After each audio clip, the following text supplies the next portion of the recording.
And we're back. Episode X. I whatever.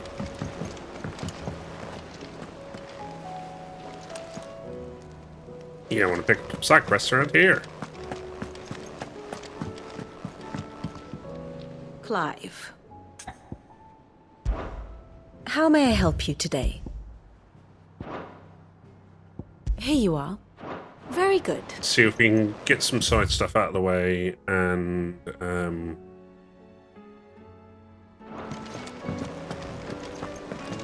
get on to destroying the final mother crystal.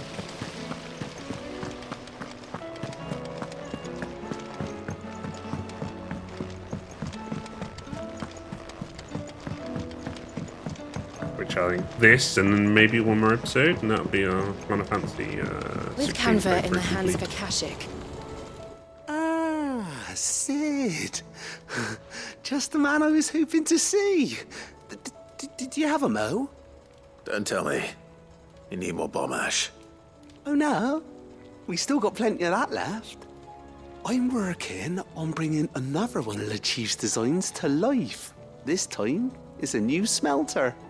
It's got a reverberatory hood over the top for additional thermo amplification and a system of reciprocal recirculatory regenerators that let's just say it gets very blimmin' hot. A heck of a lot hotter than anything Blackthorn's got in his forge, that's for certain. Only mithril engines get hotter, and you can't chuck ore in one of them and get metal out the other end.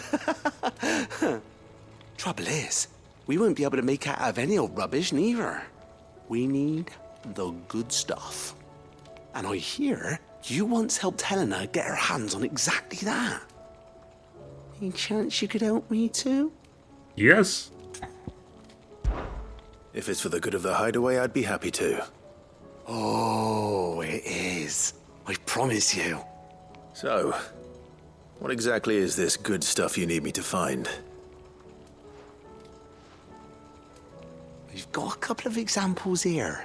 Spherical echoes, we call them. More fallen materials. So this smelter is similar to the mithril engine in more ways than one. That's right. They're a bit like the thermal helms.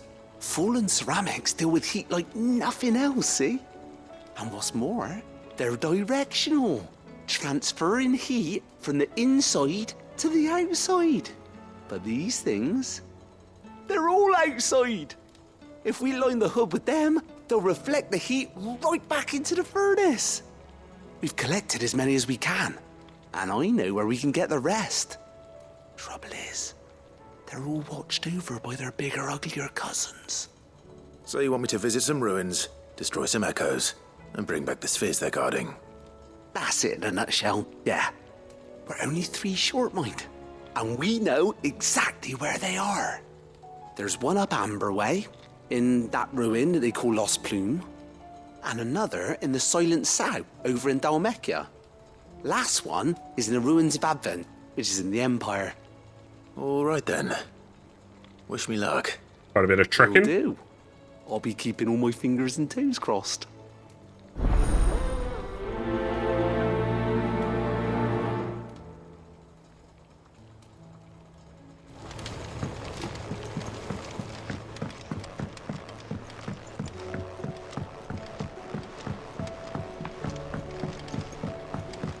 Miss, can we read Miss Editor's story for our lesson today? Canva lost. It can't be true.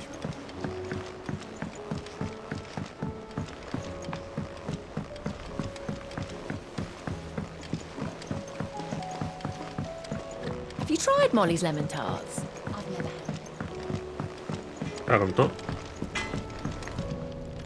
Trouble with your gear, or something falling, do you?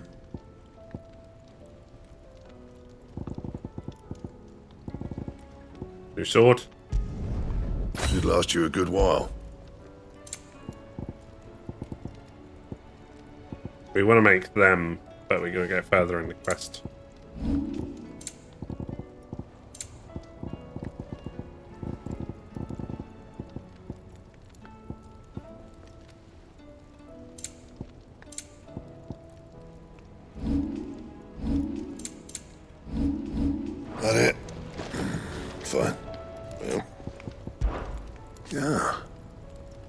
The weight of all that shit.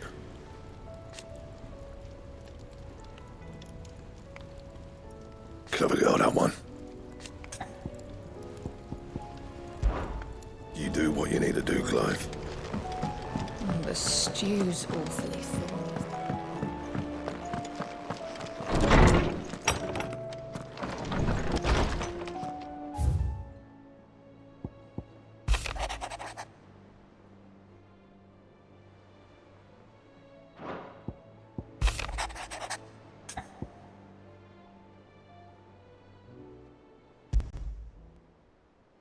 On my There's way. no way of knowing if Doris will confide in me, but I can speak to her at least.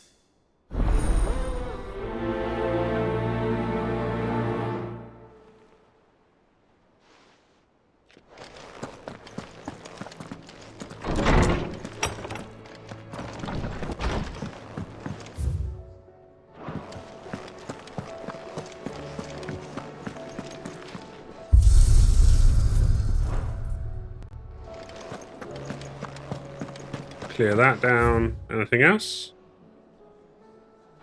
Yeah.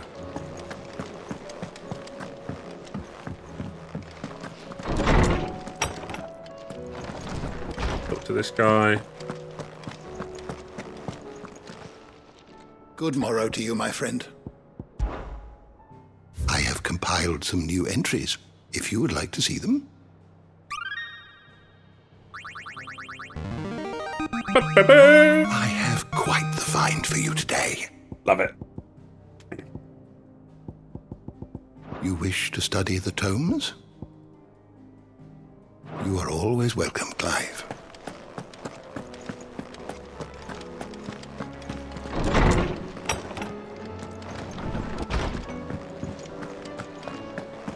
There, boy.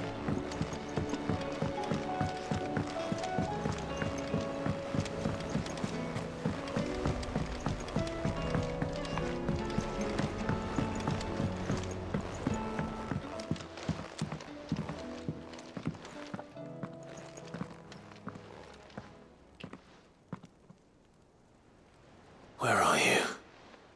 Can I help you, Sid? I'm looking for Doris. Is she here? I'm afraid not. She's at Martha's Rest on a job. My job, actually. When she heard what the mission was, she insisted on going herself. Alone. Did she? What was the mission? Following up on some new information. Once they'd settled in, the bearers you helped liberate in the Dragon's Eyrie were keen to talk about their imprisonment. And about their captor. The slaver Cole's team were tracking when they were attacked by the Beastmen. I'll go and find her. She's at Martha's Rest, you say? If she's not moved on already, yes. I hope everything's all right. Why would Doris insist on going alone? Maybe Cole was right. To be worried. Look at how many quests we got to do, man.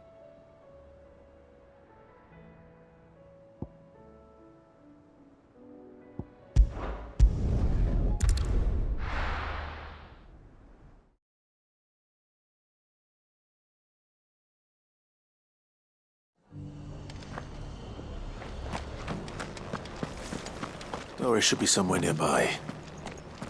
Assuming she's still here.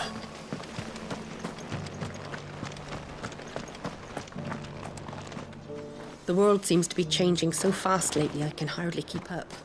But what I do know is that there's more bad news than good. You can tell that just by looking at people's faces. Just because the heavens have gone to wreck and ruin it. What are you after?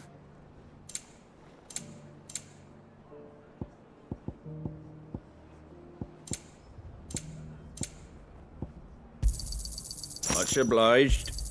Thanks very much. Much obliged. Take care. All they ever really buy is potions. It doesn't still hurt, does it? It's been a pleasure, Doris. Just like old times. I'll give your offer some thought, my lady. Excuse me. How goes the investigation? Sid, what brings you to Martha's Rest? You. I heard you were out here on your own, tracking our slaver. I trust you're being careful. Of course. And it had to be me. The bearers from the Dragon's Eyrie confirmed a long-held suspicion of mine that the slaver we've been tracking is an old acquaintance. She's no fool. If we'd come in force, she would have spotted us straight away, and then vanished without a trace. That was her just now, wasn't it? So, was it a fruitful reunion? I'd say so. She tried to recruit me. Seems her time in Rosaria is coming to an end. She's abducted bearers from across the region and is looking to smuggle them back into Sambrec. After her brush with those beastmen on the road to Northreach, she hired herself an Imperial escort, which she wants me to join. She's dangerous, Sid, but I think I can stop her. Then I'm going with you. I'll take care of the escort. You can see the bearers to safety.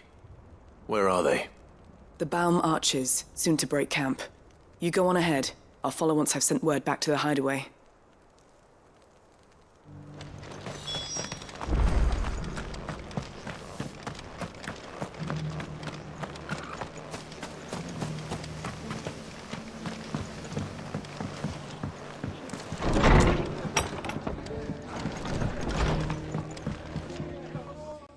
Clive, I was just about to send for you. I'd like Everyone you to take wants something me. to Sir Wade up in Eastpool. Seeds for planting. Thought it was about time they started growing their own food. I'll keep providing them with whatever they need in the meantime, of course. But if Eastpool's going to survive, it's got to be able to fend for itself. As have those poor bearers. They've lived their whole lives in servitude, but now they're their own masters. Small wonder they ain't got the foggiest how to provide for themselves. So it's up to us to teach them. And if you're wondering why you, well, the Wagoneers taking supplies up that way have been coming back with more and more reports of Akashic around the village of late. Sir Wade's putting a brave face on it, but I think even he's starting to worry. And if he's likely to share those concerns with anyone, it's you.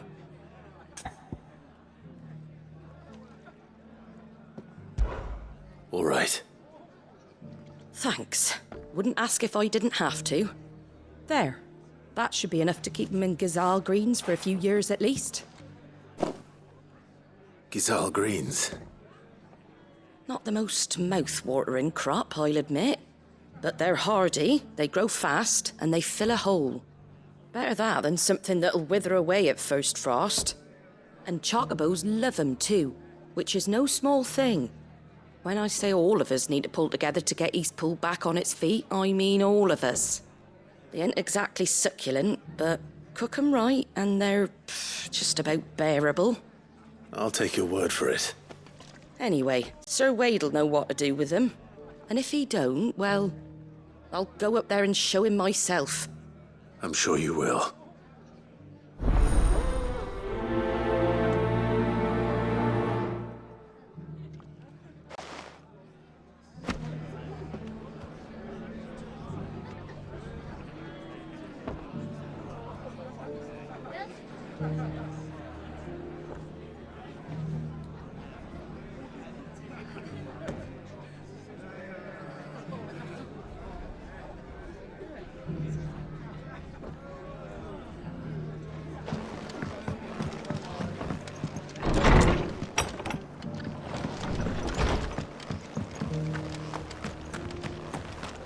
We've got a few rooms going spare now.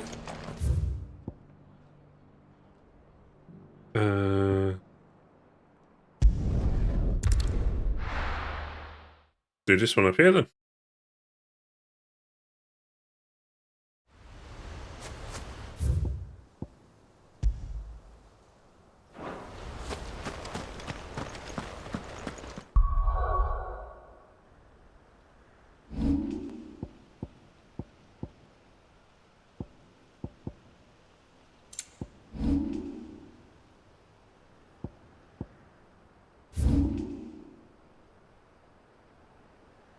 Three and two, so we want to swap out one.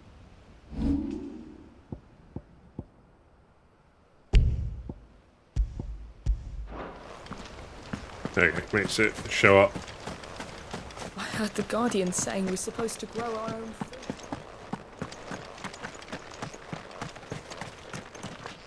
Ah, Lord Rossfield. What brings you to Eastpool?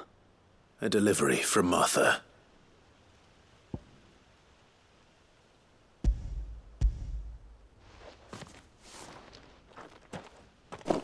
These are Gizal green seeds. Martha's keen to cut the apron strings then, is she? I jest, of course.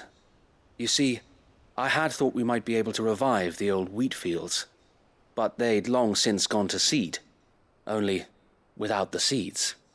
Martha was hoping he might be able to show the bearers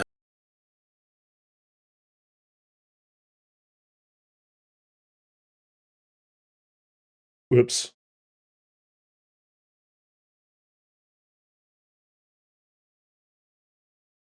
Of freedom, of providing for themselves and their loved ones. Unless we teach them how to live like free men, I fear that all we have achieved in bringing them here is to exchange one master for another.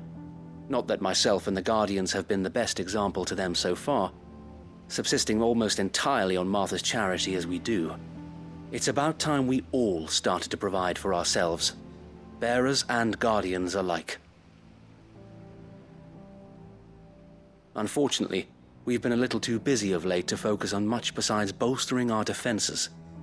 There have been alarming reports of... The Horde is closing in. They're coming, so wait, all of them. Damn it all, I thought we'd have more time. Gather the men in the square. Send to the rest for reinforcements. Yes, Sir Wade. the Horde. A Kashek, a veritable legion of them. They've been seen prowling around the northern reaches for a while now. We don't have the numbers to hold back a swarm that size. I had hoped to build a perimeter wall so that myself and the Guardians might be able to defend the village, but... Now you're out of time. Precisely. If reinforcements from the rest arrive before they do, we may just scrape through, but I fear that's rather an enormous if. What if you could call on reinforcements from Eastpool? You mean the bearers? We brought them here so they might live, not die fighting for their lives. So wait. You said you lack men to defend the village. Are the bearers not men? Do they not wish to see Eastpool saved? Though they may not be trained soldiers like your Guardians. What help they are able to offer could still prove the difference between victory and defeat. You're right, my lord. I will appeal to them.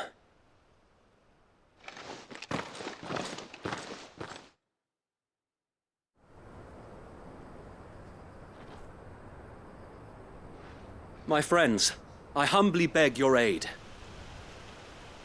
We Guardians are few and our enemies many. But I swear we can defeat them with you at our side. You would send us to the slaughter, to serve as bait for those fiends so that you and your men might be spared. And to think we trusted you. Say what you will, a home is not worth dying for. But it is worth fighting for. Sir Wade fights to give you lot a chance. Just like I do. Just like Sid does. We all wanted to give you a home where you could be free. And you got one, didn't you? This place, Eastpool. This is your village. Your home. And if you don't fight to protect what's yours, you'll lose it. You know I'm right. This world wants to take everything from you. Everything. Your homes, your freedom, your very lives. So then, are you going to stand by and let that happen to you? Are you going to accept fate like good little Bran did and die, having never stood up for yourselves? Or will you fight like free men and women? Prime time.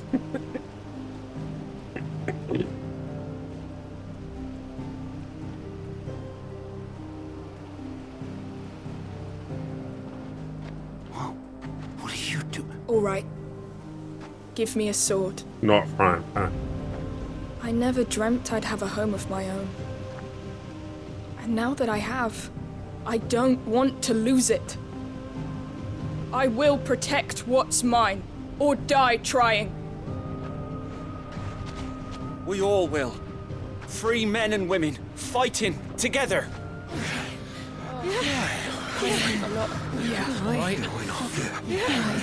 For Eastpool! For Eastpool!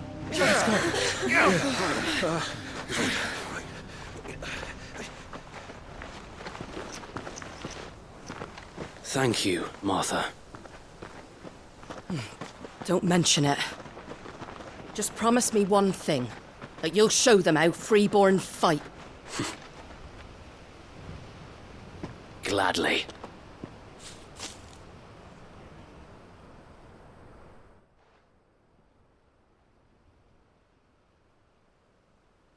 Well, if it was numbers you were lacking, you certainly won't be now. Thanks to you. Me? Oh, I just love the sound of my own voice. Lord Rossfield, my lady, we're ready. So what's the plan of action? We'll divide our forces into several small detachments, each made up of guardians, bearers, and guards from the rest. These will position themselves at strategic points around the village. Upon engaging with the Akashic, each detachment will keep the creatures occupied as best they can, steadily retreating all the while. You're going to lure them into the village? I am. We will have neither the time nor the resources to treat the wounded, so injuries must be avoided at all costs. Instead, we will focus purely on defense at first. By coordinating our withdrawal through the use of messengers drawn from among the bearers, we will aim to have the swarm converge at a point of our choosing. With luck, that point will be the village square, the perfect place for our most able warriors to surround them and fall upon them, and for you and I to finish them off. A sound plan, but one that'll require a leader with a cool head and strong nerves to coordinate the retreat. I'd say you have both in abundance, Wade, but you'll be needed. Please, leave the last of the fighting to me. Ha! And let you have all the glory. Sir Wade! They're here! Then you know what you must do. We work together, everyone playing their part, each shielding the other that no man might fall, that Eastpool might live on. For Rosaria! For Rosaria! We've no time to argue, my lord. I'll do as you ask. And I will do as you ask. Suppose we'd better do our bit too then, eh? Right you are, Martha.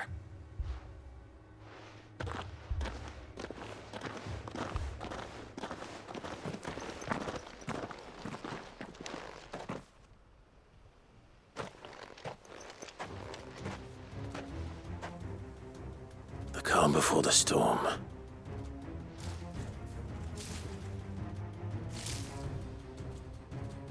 And here it comes.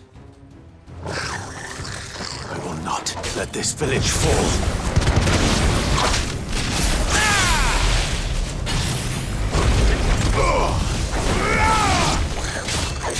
It's over.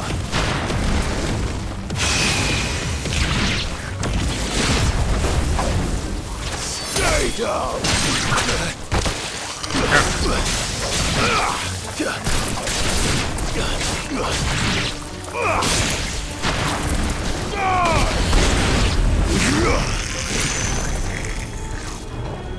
Can't remember what it's does.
warm up.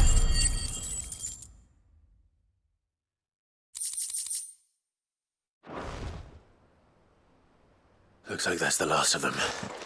Lord Rossfield, change of plan. What is it? Owl from the rest. An Akashic curl's been sighted on Rhiannon's ride and is headed in their direction. Well, the better half of her guard is here. So wait, how many Akashic remain in Eastpool? Hard to say. My men are still facing some resistance, but I think the worst is behind us. I could order a detachment or two to fall back and... No. Let them finish the job. You stay here too, Sir Wade. Your men need you. I'll take care I'll go after the curl. Yeah. Join me only when Eastpool is won. If you're sure, my lord. May the Founder protect you.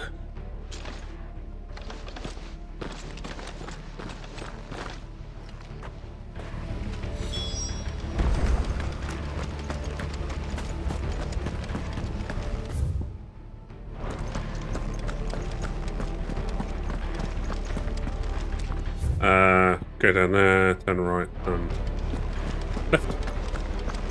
Next one's mine. I might not know one. And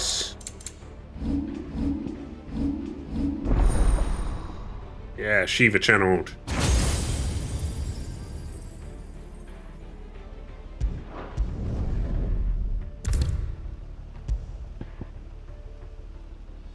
We'll just get upgraded impulse. Yeah.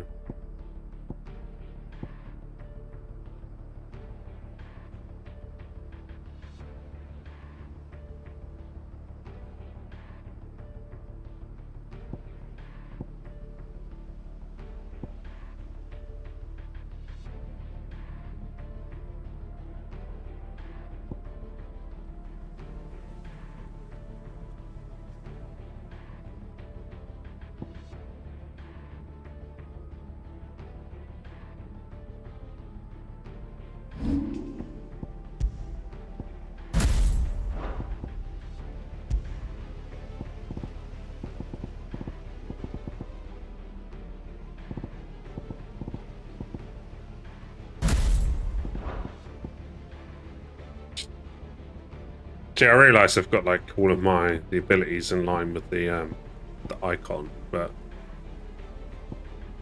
you can't mix and match. I've not really done. It's definitely something I don't do that well with this game. Is like setting up the icons before a boss fight. Let's go. Faster!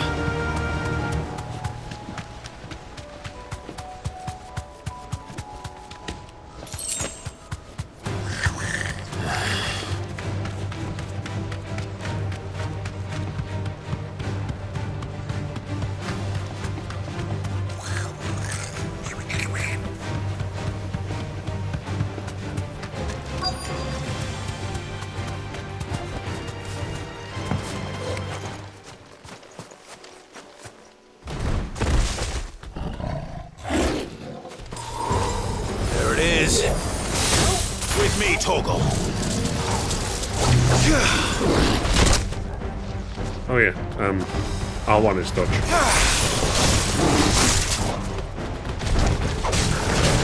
Too slow.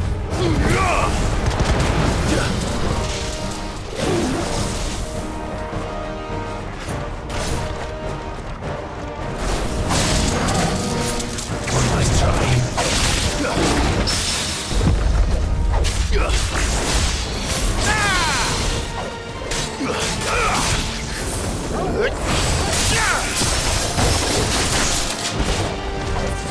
Fine hound.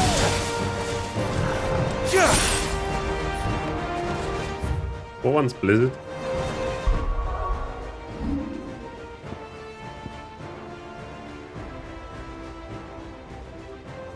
That's for lighter enemies. Nice Age.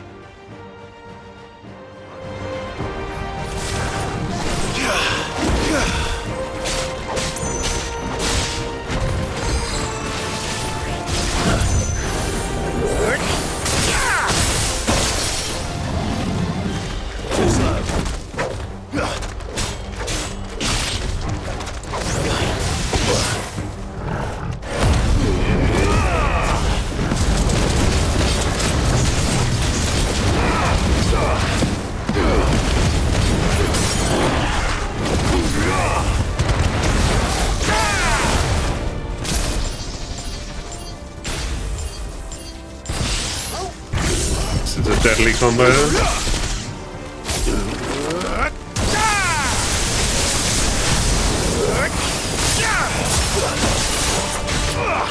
Doesn't look like it's actually hurting it.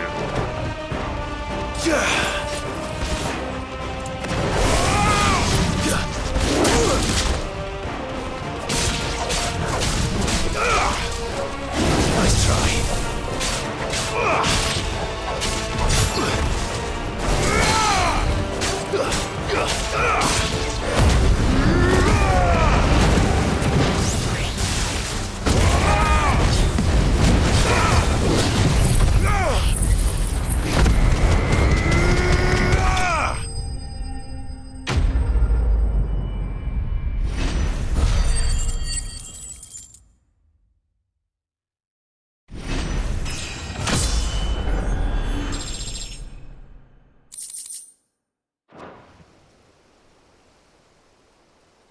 All right.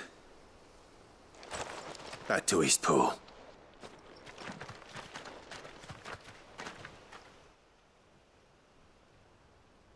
Back we go.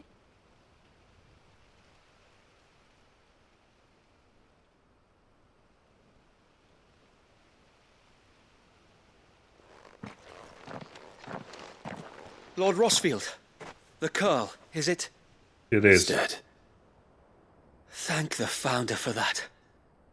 And for you, my lord. We were able to eradicate the rest of the Horde. I have guardians posted around the village to keep watch for further attacks, but all seems quiet for now. I hesitate to say it, but I think it might be over. I think it might.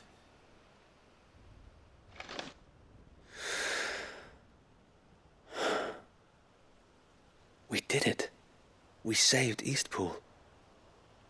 We did? Thank you, my friends. Thank you.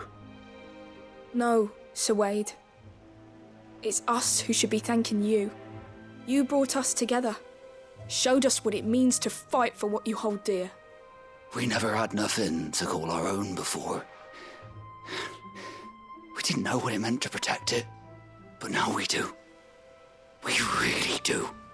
Forgive us, Sir Wade. You and your people saved us, and still we doubted you. But there's no doubt in my mind anymore. We're free men now, so we have to start acting like it. We have to fight to protect what's ours, to protect Eastpool. And we shall. We all shall. Together. This is our home. And if anyone or anything tries to take it away, they'll have us to answer to. Come on then. Let's get to work. This village isn't going to rebuild itself.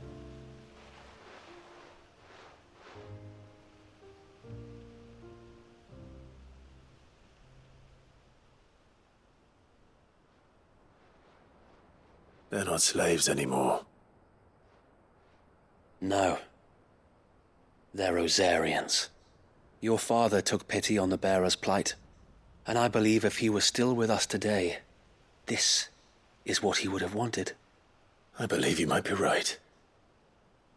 I shall remain here, my lord, and do what I can to help rebuild the village. After all, this is my home now too, and I could hardly call myself an Eastpoolian if I didn't pull my weight. I think you'll find it's Eastpudlian, Sir Wade. But you should be proud all the same. Eastpudlian. I'll have to pull my weight too. Can't have the rest getting outclassed. Speaking of which, I ought to be getting back. Can we continue to count on your support, Martha? Of course, and I'll be counting on yours too. Us Rosarians have got to stick together, haven't we? Indeed we have.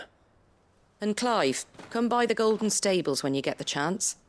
I ain't paid you for delivering them seeds yet. All right. I will.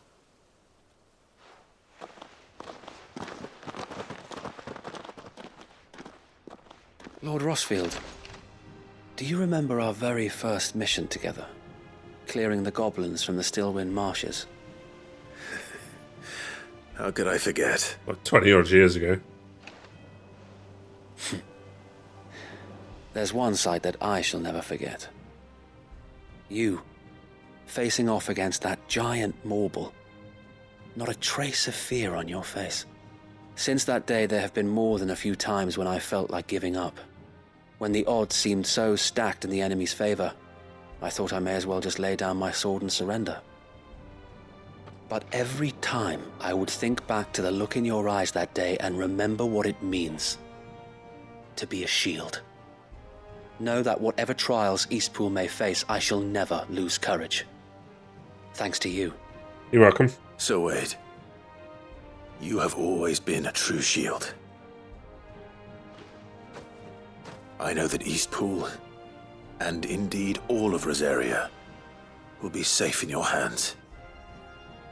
Thank you, my lord. I know the rest of the world will be safe in yours. I'll do my best.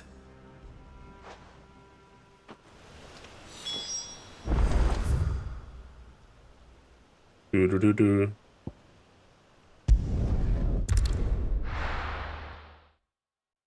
Claim my reward for delivering the seeds.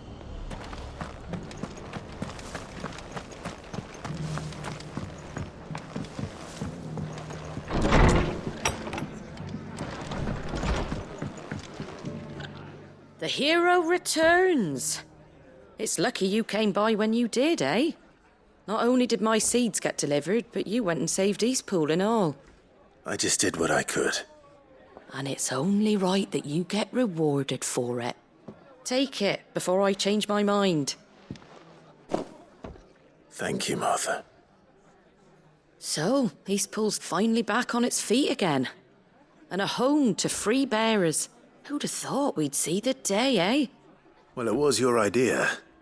I know that, but I never stopped to think what it would mean. Bearers in charge of themselves, thinking for themselves, working for themselves. Like your hideaway, but not even hidden away. Though I suppose the rest ain't much different nowadays. You know, bearers living free like that reminds me of when I first met Sid. Loath as I am to recall that particular day. I take it you didn't always see eye to eye. What happened? Well, if you really want to know, I started doing what I do long before I met Sid. In fact, that's how I met him. Or at least how he came to meet me.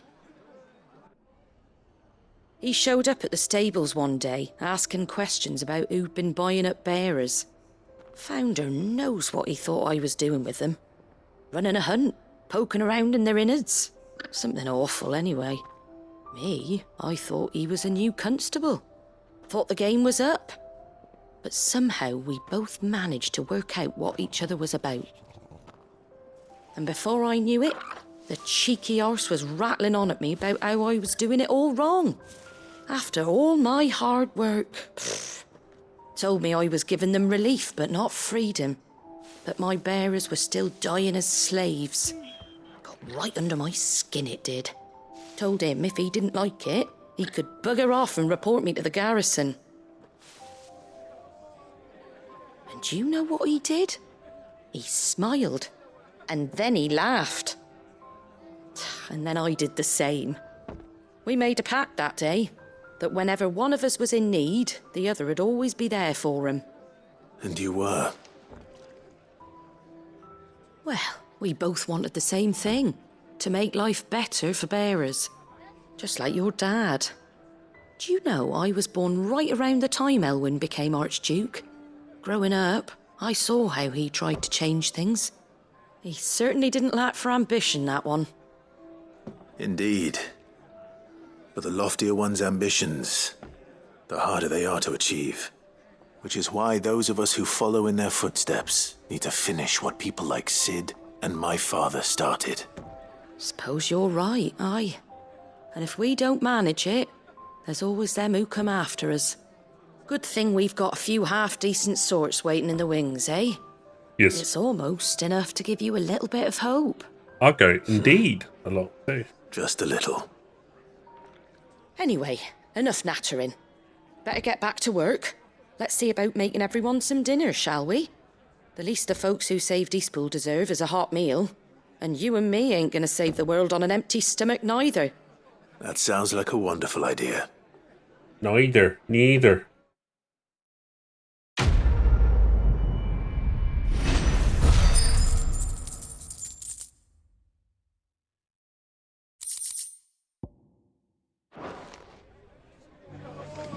What's that we just got?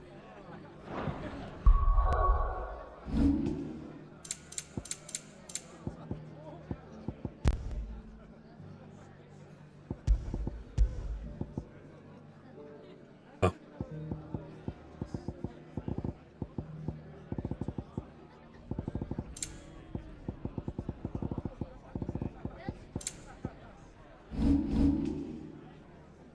Cool.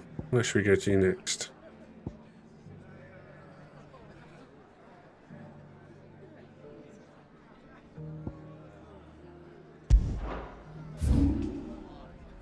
You here?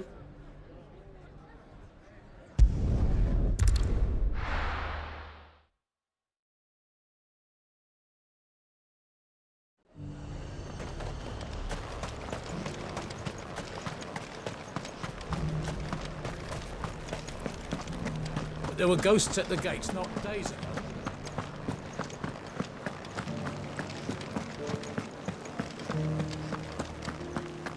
Those things I said before.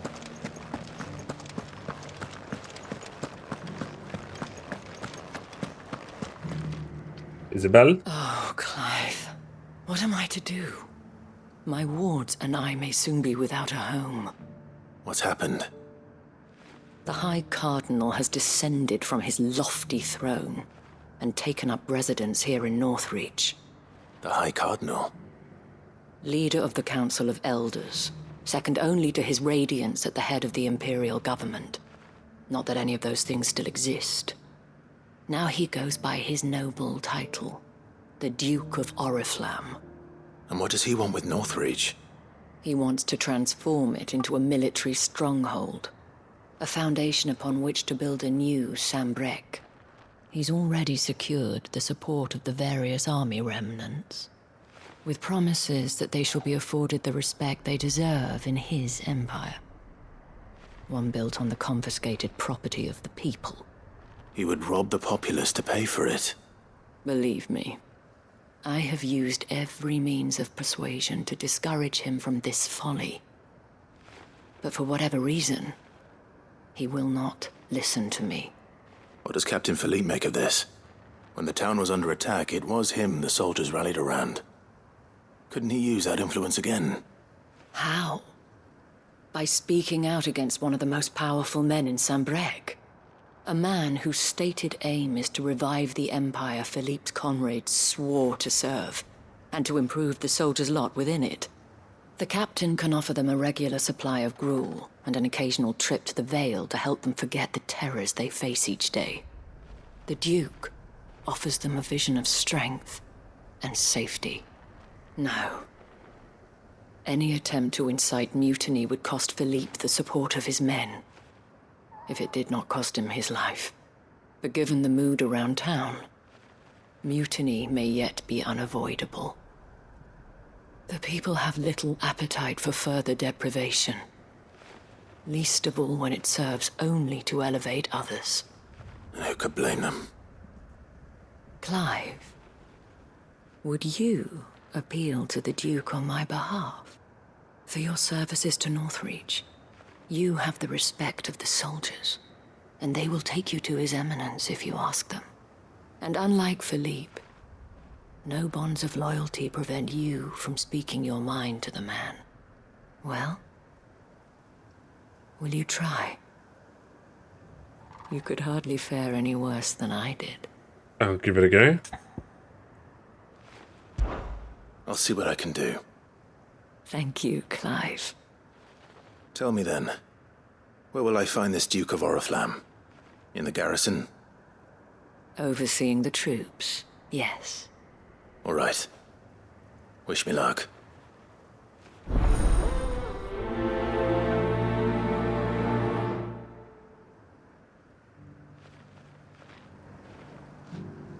Is that nearby?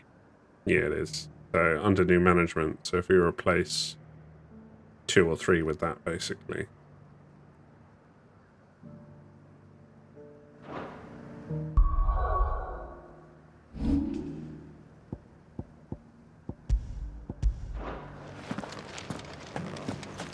I may have met this Duke before, at the Remembrance Ceremony. Let's hope I didn't make a strong impression.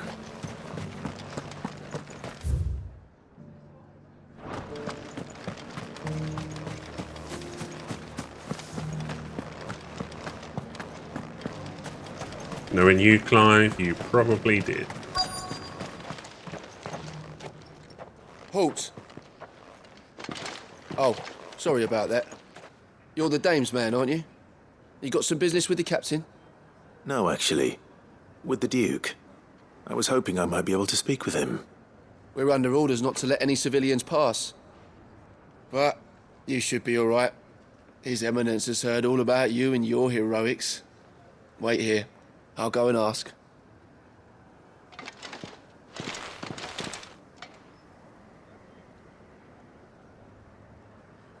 So, you are the sellsword who lent his aid to the garrison. The Empire owes you a debt, and I shall see it repaid. But tell me, is it wealth that you seek, or favor? Neither, Your Eminence. I thought only to inquire about your plan to turn Northreach into a stronghold. Ah, I see. You are worried the expanded garrison will render your services redundant. Yet you needn't be. A proud fighting man like yourself shall always have a place here. Pride of place, in fact. For too long has the contribution of the noble soldier been under-reckoned. But no more. For it is they who shall see the Holy Empire rebuilt, beginning right here in Northreach. Why here, Your Eminence? The town has been fortunate enough to escape largely unscathed from the recent troubles. Her defenses are sound, and her garrison well prepared. Which is more than can be said for Oriflamme or Twinside. The Empire wants for a capital, and I believe Northreach to be the perfect place. With Caer Norvent as her citadel. Once we have seen to the refortification of both the town and the castle, we need only build a wall around both to create a city that would be the envy of the twins. Plans are already underway for the construction. Soon enough, these thralls shall learn that they are no match for the might of Sanbreque. I fear you underestimate how dangerous these creatures are, Your Eminence. Should they return in force, you will need all the people of Northreach to come together in defense of the town. Something they may be loath to do if they've been deprived of their worldly goods. The people will do as their leaders command. If Sanbreque is to be rebuilt, she will require a functioning government. One whose authority is beyond question. That is why this levy is necessary. So that any man who wishes to join the army might do so and be fed, outfitted, and paid as befits a defender of the Empire. And yet there are those who persist in peddling the treasonous lie that I seek to steal from the people and drive them from their homes. I suspect they're afraid of losing what little they have left. Precisely. The common folk have little and less, and you mean to deprive them of even that. You would sow the seeds of your new empire in your own salted earth. Sabine, we have discussed this. Yes, and I told you then how putting the empire before her citizens would lead only to revolt. Without an empire, there are no citizens. And in yours, there will be only beggars. Is that what Griga wills for her people? Do not take her name in vain, Sabine. I'll come back later. A citizens' revolt. I wonder what the people really think of the Duke's plan. It wouldn't hurt to ask them, I suppose. All right. Let's begin with those on the other side of the wall. As long as you remain,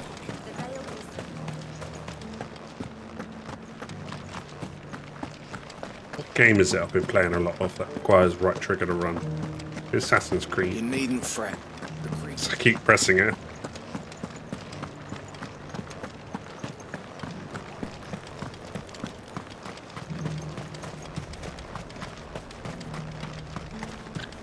I heard the dame got an icon to rid the meadows of those guards.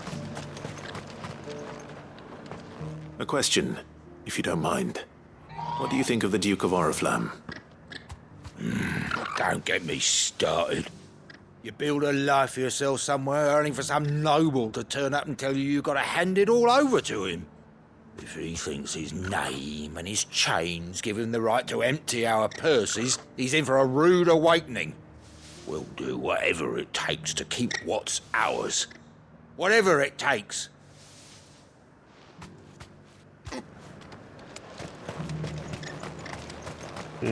Don't seem very happy.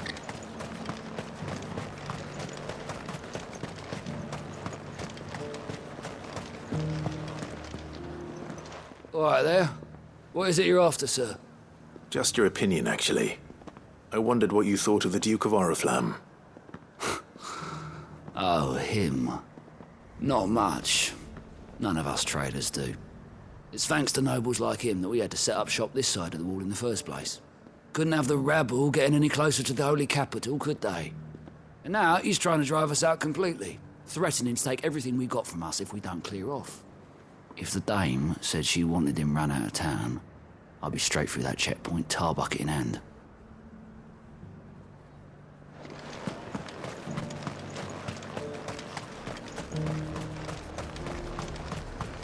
I think the dame's going to become I've like been hearing a lot of talk about a certain duke. the Duchess. Nothing good, I'll wager. Going around acting like he owns the place. And with hardly a word to the dame. This is her town, not his. I take it you'd rather she was in charge. As far as I'm concerned, she still is. Just need his eminence to sod off back to Oriflamme. Well, the people seem united enough.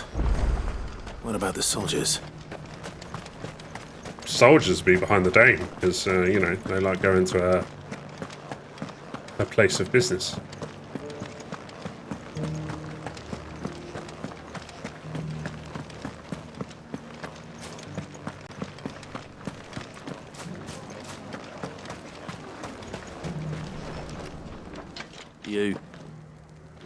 You're the one who was talking to His Eminence. On the dame's behalf, yes. I was trying to persuade him not to take the people's goodwill for granted, but it seems my words fell on deaf ears. What do you think of his plans? I'm a soldier, mate. He tells me what to do, not the other way round. Listen, I've got nothing but respect for the dame, but I've got a family to look after. That's where my loyalties lie, not with the town or the Empire, but with my wife and children.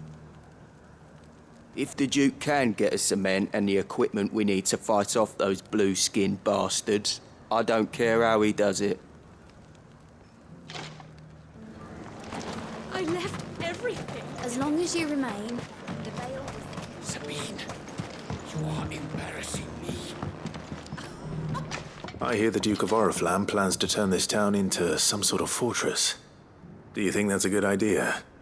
It's not for me to say. All I know is that unless the Emperor orders me otherwise, His Eminence's word is law. Look, no one likes all these taxes and tariffs, but empires don't come for free. Once Sanbreque is back on her feet, we'll all reap the benefits.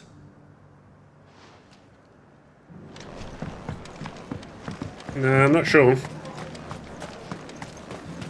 I don't think Sanbreque's getting on its feet anytime soon.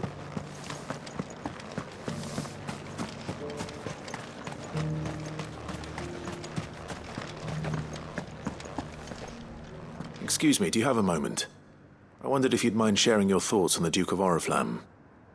Well, he's made a lot of enemies coming in the way he did. But I mean, look around us. You can see the state the realm's in. The traders might not like having the screws put on them, But if they volunteered a few more of their hard-earned gil before things got bad, maybe they wouldn't have to. I think the Duke's got a point when he says rebuilding the Empire is the best way of making sure we're all protected. And if that means people who don't know one end of a sword from another have to make way for those who do, well, that's just how it goes.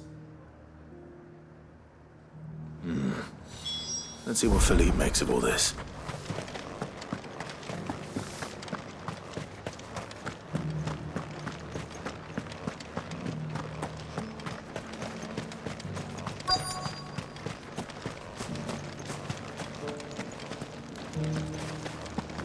Where is he then?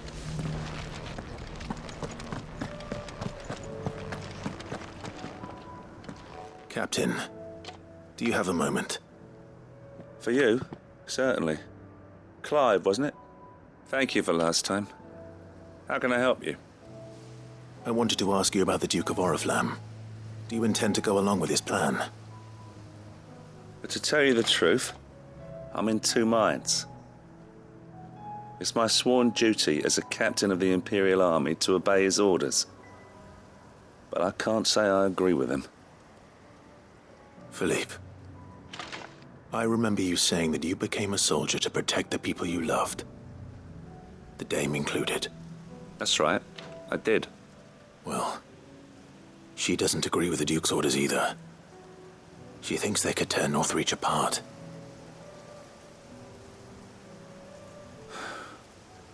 And she's probably right. Thank you, Clive. I know what I need to do now. Protecting the people I love is what matters. Doesn't matter how. Well, duty calls, so I better go. Thanks again.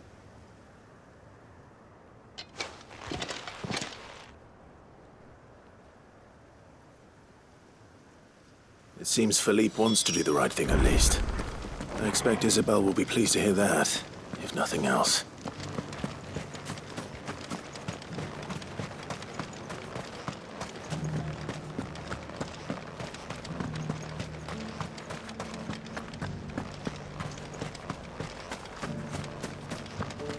Well, Clive. You're in charge. How did you fare? Were you able to speak with the Duke? I was, but...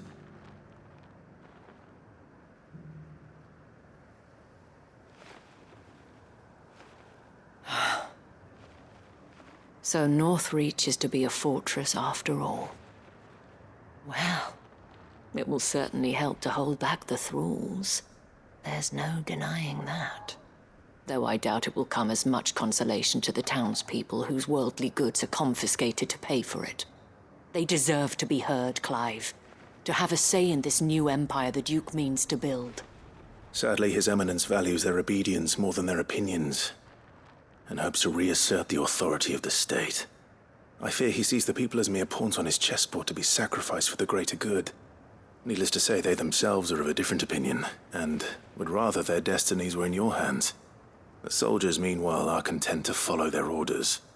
And not just because of the Duke's rank, but because of his vision. I thought as much. Had I sworn to protect Sanbreque, I dare say I too would want nothing more than to see it rise from the ashes. Thank you for trying. But the battle is lost. Is it? I don't know about that. What happened to your uniform? I handed it in, along with my resignation. Told the lads I wished them well, but that I owe it to those I love to call it a day. But why? Because I realize what really matters to me. Not following some nobleman's orders for the sake of it, but protecting what I care about. Protecting Northreach. I honestly don't know when those monsters will return, but I'm certain they're not finished with us yet. And when they do come back, we need to be ready for them. We need to stand together, all of us. And with you to lead us, milady, I reckon we can do it. It was you who finally convinced me, Clive. There's no point following orders if they go against everything you believe. Indeed. All of us, standing together. That has always been Northreach's best hope, and one which still lies within our grasp. We have only to turn our attentions to the true enemy. Thank you, Philippe, for showing me what I must do. Anything for you, milady. Speaking of standing together, would you mind if I borrowed a few of the lads from the Vale to help keep watch around the town? I fear His Eminence has loftier tasks in mind for the guard. Not at all. Be my guest. Wouldn't be the first time.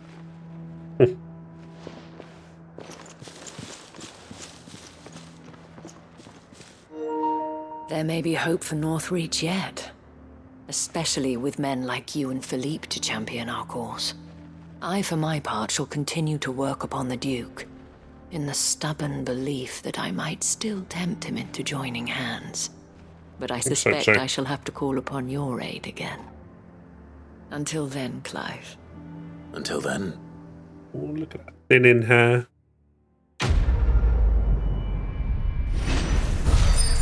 Could just be that my hair's really reflective. Don't know. Some stupid idea. Losing my hair.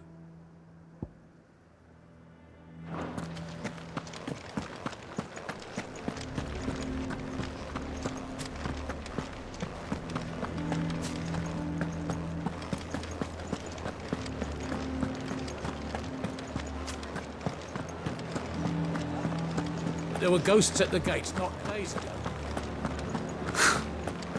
Go get some of these spherical echoes.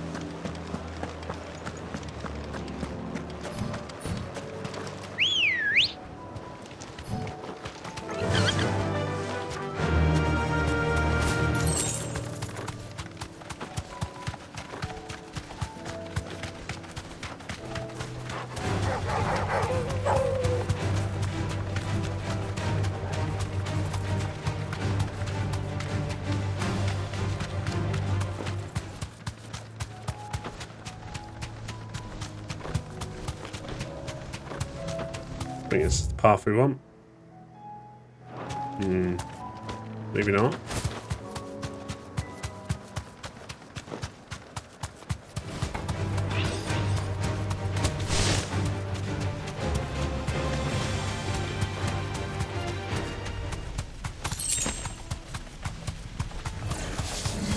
I'll need to deal with these ones first.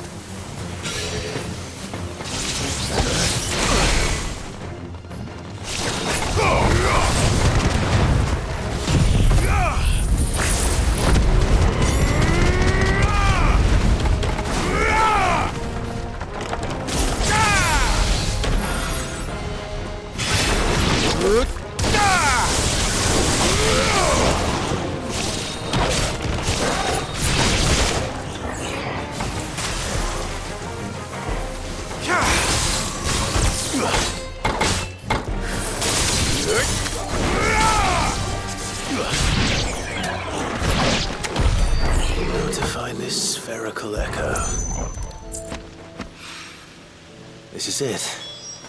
Right then.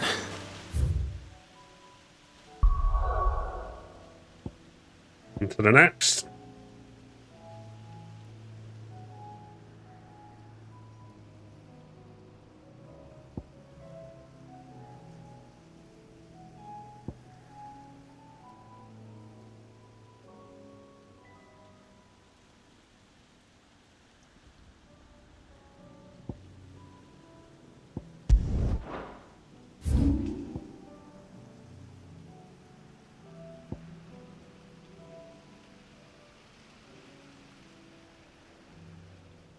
A few quests around here.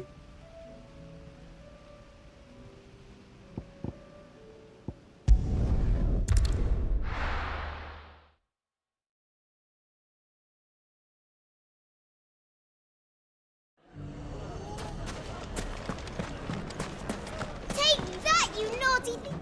Clive! To what do I owe the pleasure? I just wanted to see how the town's been faring since you brought everyone together. Since we brought everyone together, all is absolutely wonderful. Conrad and Natalie's hands remain safely away from each other's throats, and firmly at the helm. Our stores are full, and the bandits still too disorganized to raid them. Just as the good Lady Jane and Lord Underhill intended. Are you a lord? Lubor's going to be one too. They're going to make him the Lord of Dalimil, because of how he stopped all the grown-ups from fighting. It's the mayor of Dalimil, dear child, and the vote hasn't taken place just yet. But if the people wish me to lead them, I shall. And my first act will be to build a school so that menaces like you two learn not to interrupt your elders. Speaking of menaces, there may be a rather worrying one just over the horizon. May there indeed. I'm afraid the example Conrad and Natalie set in putting aside their differences and presenting a united front might have caught the bandits' attention. And they might have elected to take a similar approach. They have formed what one could call a League of Outlaws, and they grow more organized by the day. But we'll fight them all off just like last time, no matter how many of them there are. Won't we, Lubor? Of course we will. If we continue to work together, we can overcome any challenge we choose to face. The longer we avoid facing this one, the more difficult it will be, until the only way to overcome it might be to run for the hills. Our best hope is to nip these efforts at organization in the bud, by finding those ne'er-do-wells who have yet to join the cause, and ensuring that they never do. Perhaps a certain Lord Underhill might be willing to lend us his aid once more? How could I refuse? On it. Thank you, my lord. Victor will fill you in on the particulars. I have him stationed by the desert gate, receiving and collating reports from my scouts. Such an amenable soul. He reminds me of you. I'll go and speak with him.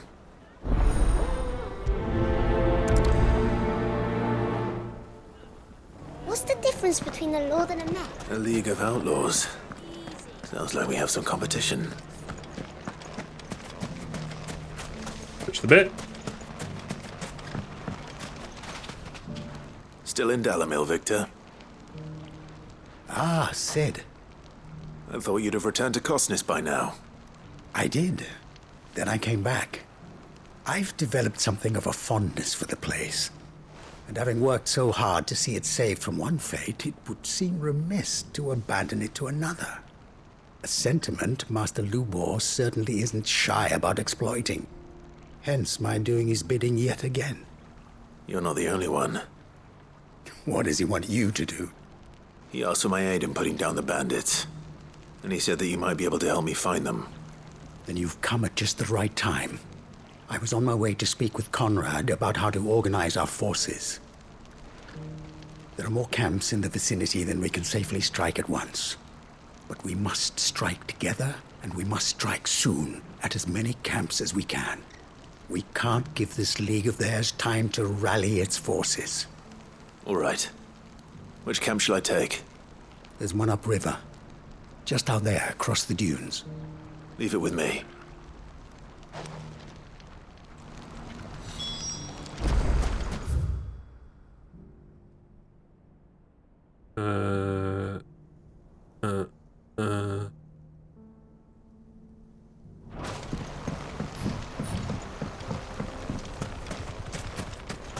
Those ne'er-do-wells want to band together.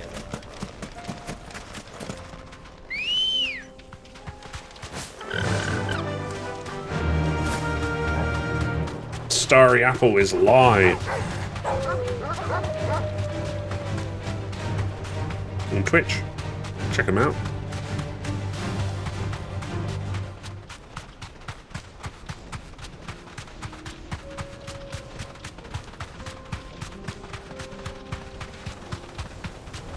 That must be the camp Victor mentioned. Come on then, Toggle. Maybe even put them on myself. That's him! The one who killed Locke and Fingers! Take his Fine. head off!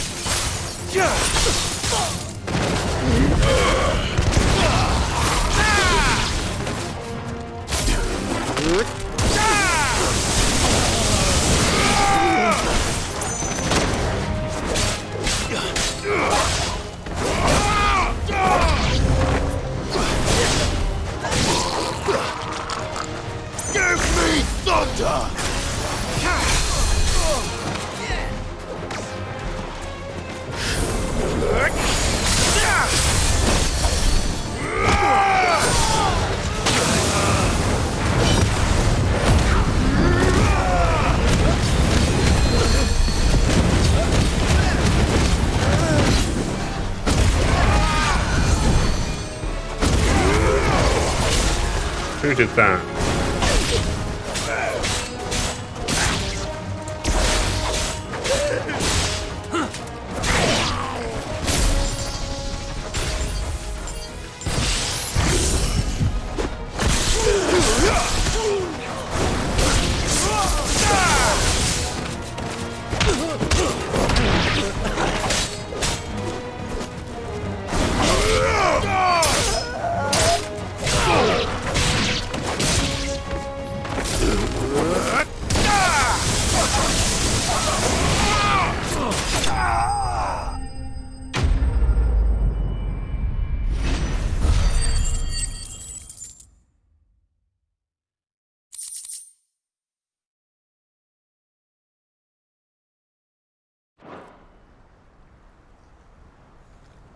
I'd better let Victor know. Sid, where are you? Ah, I see the bandits didn't pose you any trouble. No, but that's not why you're here, is it? No. Something's happened. We need you back in Dalimil. What is it? The whole town's in uproar. They're saying that Lubor is a bearer. What? Seems that one of our parties wasn't as thorough as they should have been. They let one of the bandits escape, and his escape route took him right through Dalimil. Some of the children spotted him, and he was about to silence them. And when Lubor felled him with a bolt of magic, and without a crystal. But that's not possible. It is, if he's a bearer and has been hiding it all these years, which is what people are saying. If he has, well, I wouldn't blame him. No man is branded by choice. Still, all those people see is a man who's lied to them all his life. One who was made a leader of himself when the world believed he should have been a slave. Fuck. I don't know where we go from here, but I know one thing. Lubor needs all the friends he can get right now. You're right.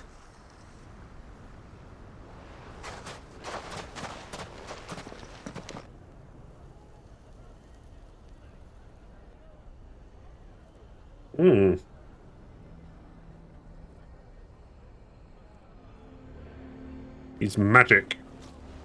And now everyone knows. I made it a habit to keep a crystal close at hand for just such an occasion. And when that occasion arose, I forgot to reach for it. Well, it was bound to come out sooner or later. We're sorry, Lubor. We tried to keep running. But we just couldn't anymore. There's nothing to be sorry for. I rather enjoyed playing the hero for once. All that matters to me is that you two are safe. Look at him talking to his betters like it's nothing. All lies, I'll wager. Just like the ones he fed us all these years. Once people make up their minds, it's hard to change them. We need to do something, and quickly. Convince the people not to let their prejudices blind them. Convince them that nothing has changed. I don't know if it's going to flip back, but like these walls, not two of those NPCs were Right. animated. Exactly We should speak the to same. everyone. I'm glad you agree. I'll handle the townsfolk. I'm a Dalmec born and bred. They listen to me. You head to the tavern. Make Conrad and Natalie remember who Lubor really is. They know that Lubor and I are friends. I might not make for the most impartial of interlocutors.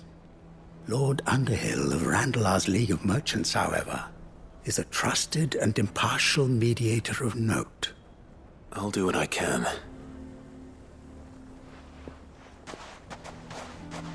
Lubor, stay here with the children. I can't promise anything, but we'll try. And that is all I can ask of you.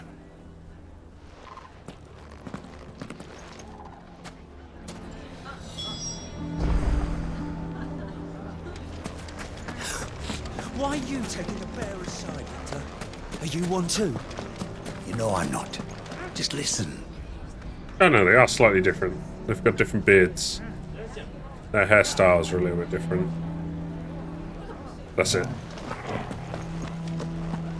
Why do they always have to make such a... He knew all along that he...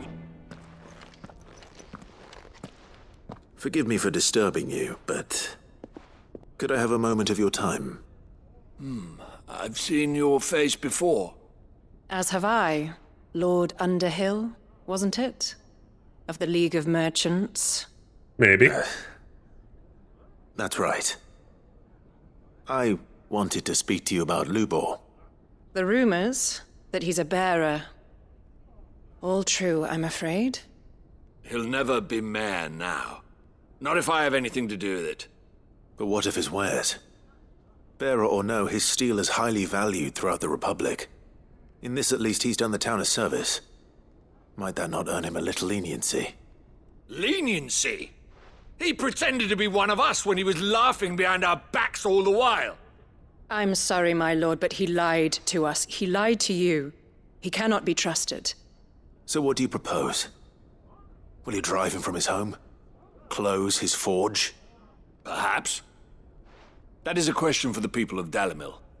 And they will thank you not to get involved.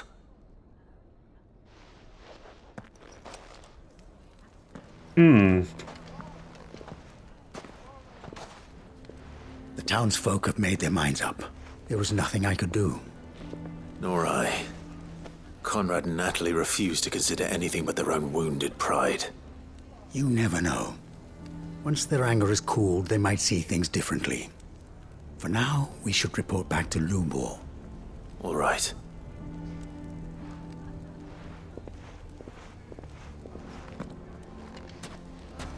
Why the hell would Victor take the bearer's side? For a share in loot. I assume the situation is hopeless? There's still hope. But...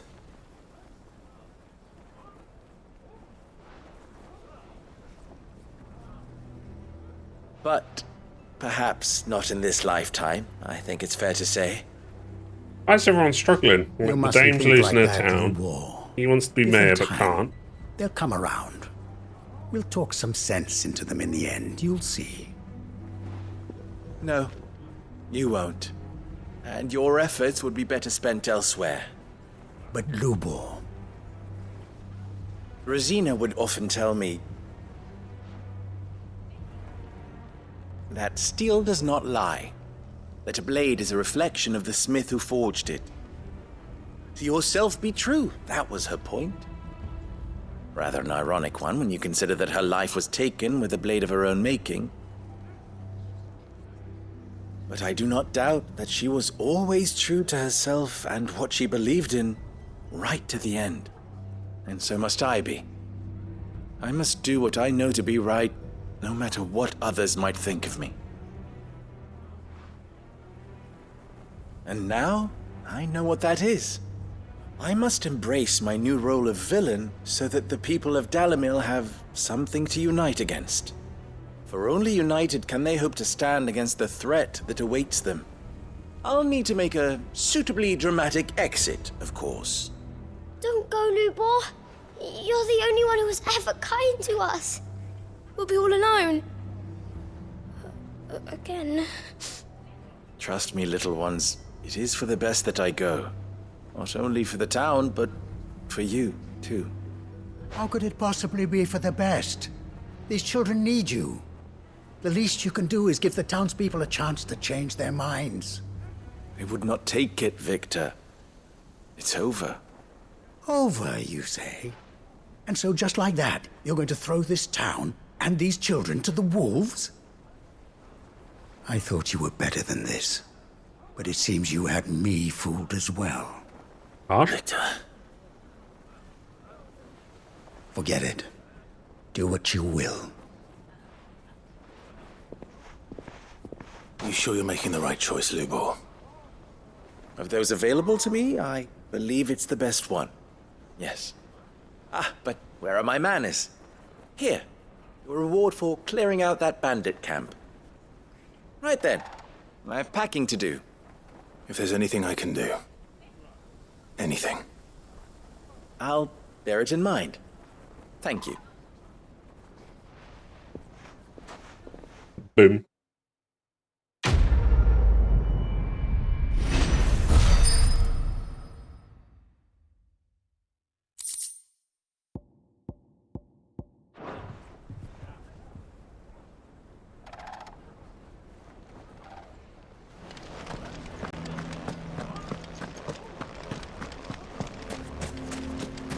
Go get the None of the stalls were planted this time, thanks, Peter Okay. Gilbert.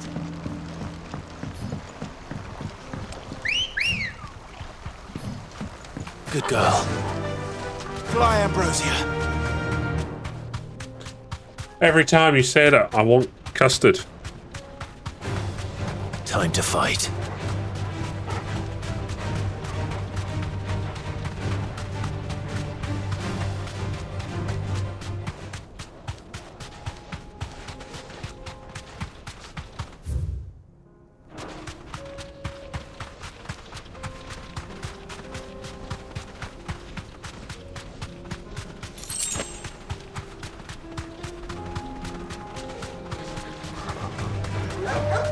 This the way? Yep, little tunnel. That is not the way.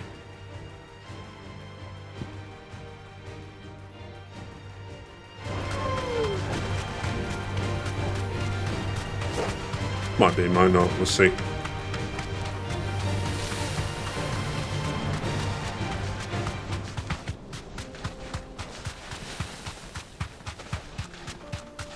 As far as I can tell, it looks to be up high, like on a different level.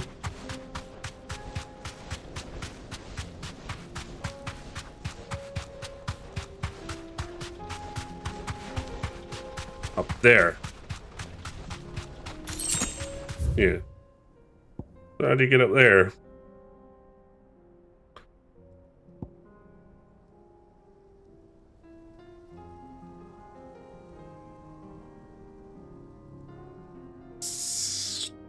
Do it a slightly different way. Why don't we go here and then we can travel down that way?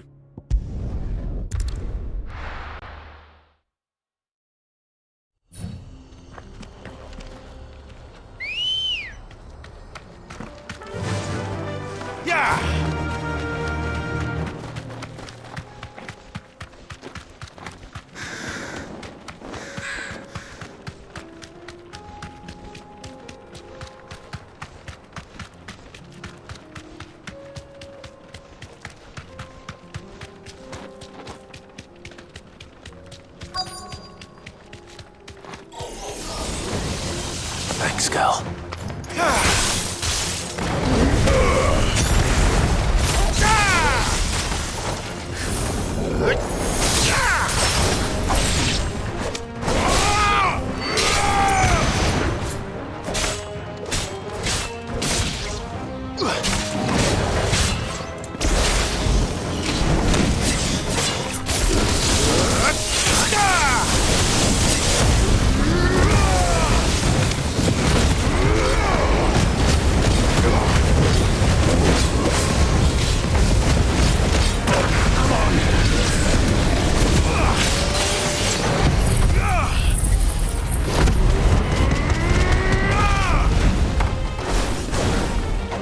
It says it heals you, but it doesn't really heal you that much.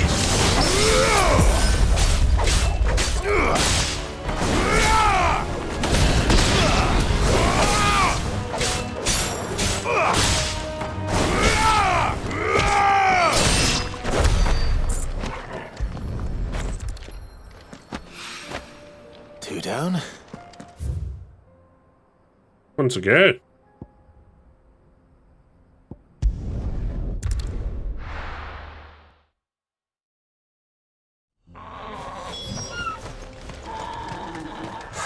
So Dravost is still standing. For now, at least.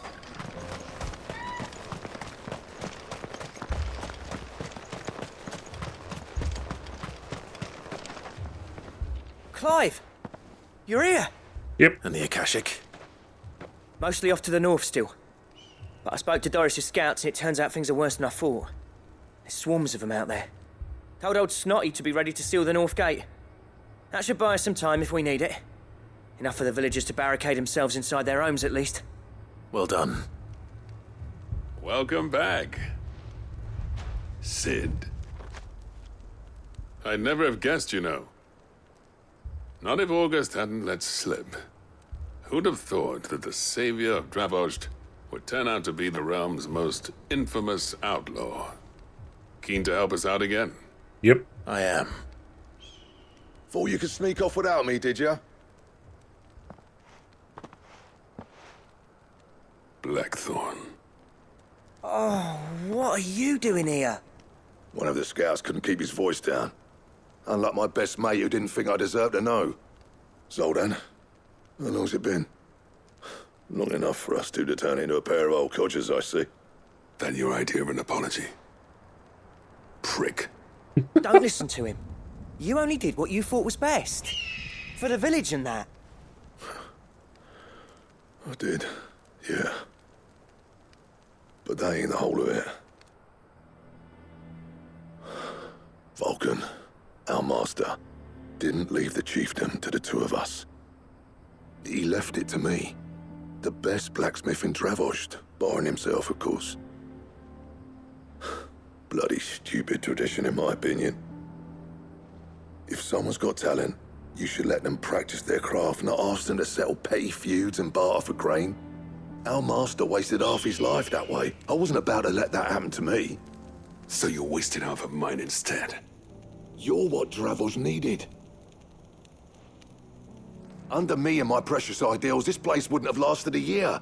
So I left to devote myself to the work and spare you lot the consequences. I may be a selfish prick, but I only did what I felt I had to. What you had to do was your duty! Even if it meant we all starved? Enough. This is no time for bickering. You can finish beating each other up once Dravost is safe. Fine. I've said my piece anyway. Yeah, so have I. Sorry, Clive. I shouldn't have stuck my nose in. We're short enough on time as it is. Still, give us a mo, would you? I need to get my head straight before any of them Akashic try to bite it off. Come on.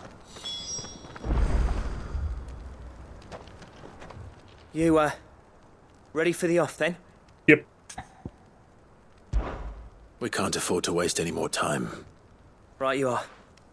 Might be worth having one last word with the scouts, though. Don't want any nasty surprises, do we?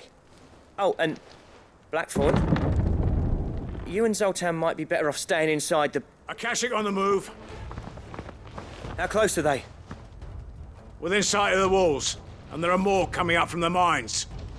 What was I saying about nasty surprises? They'll wash right over us if we stay out in the open. We're pulling back behind the gates. Good idea. Get yourselves inside, but keep your weapons handy. Understood.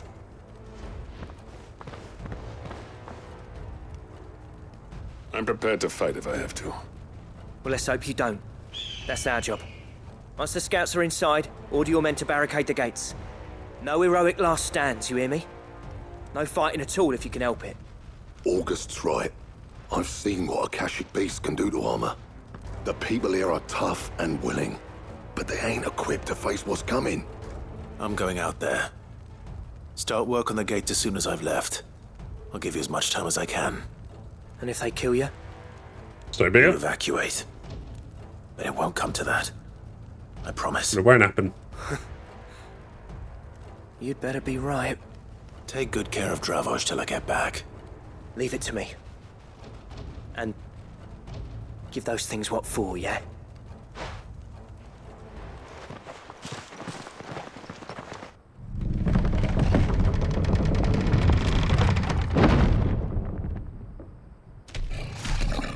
Hey, that's a big boy. All right. Which one of you's first?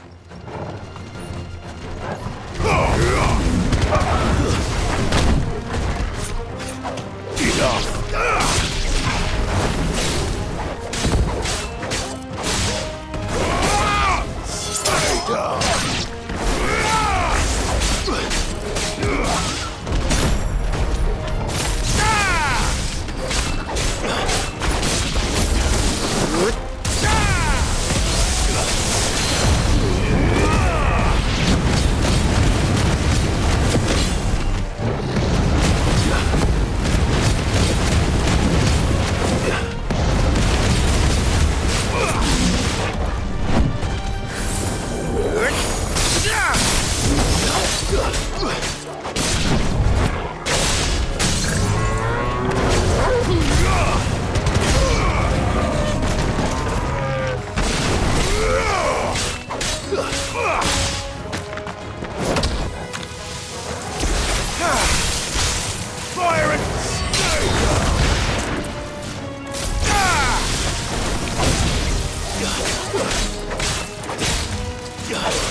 Is that it? Don't ask that question.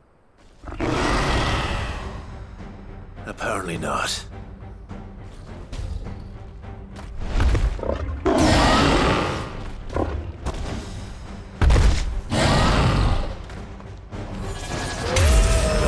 Past me. Nice try.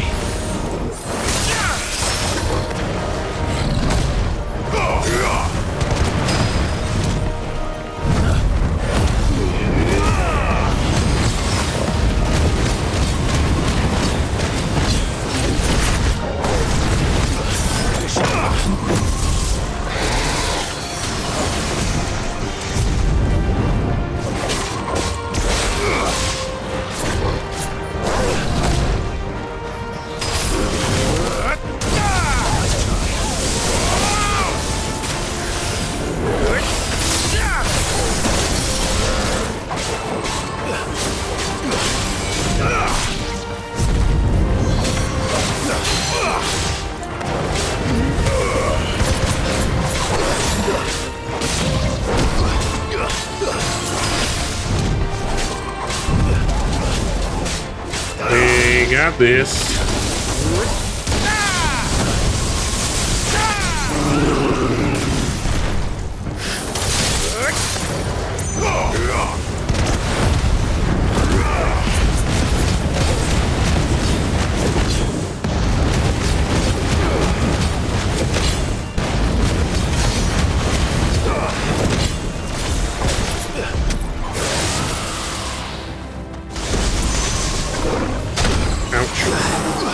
Ouchie, ouchie, ouch.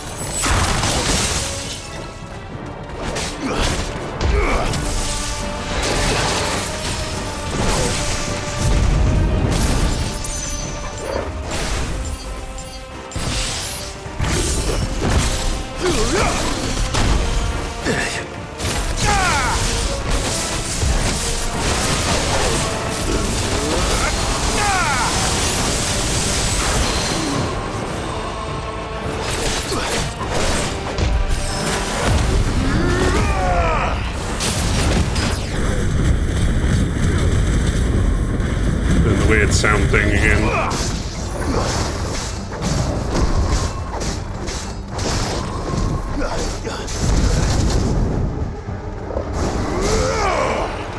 And we're back.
Just decided to tank that hit.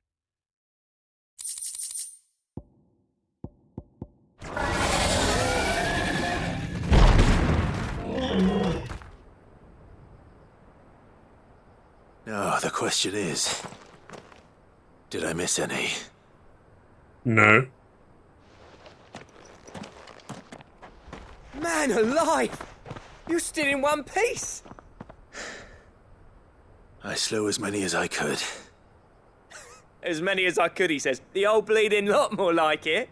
Well, almost. Only almost. Yeah, one or two did try to sneak over the wall. But we got the bastards, don't you worry. Good. Though you do know, more will come in time. In time, yeah. But we can think about them later. Let's get you back inside.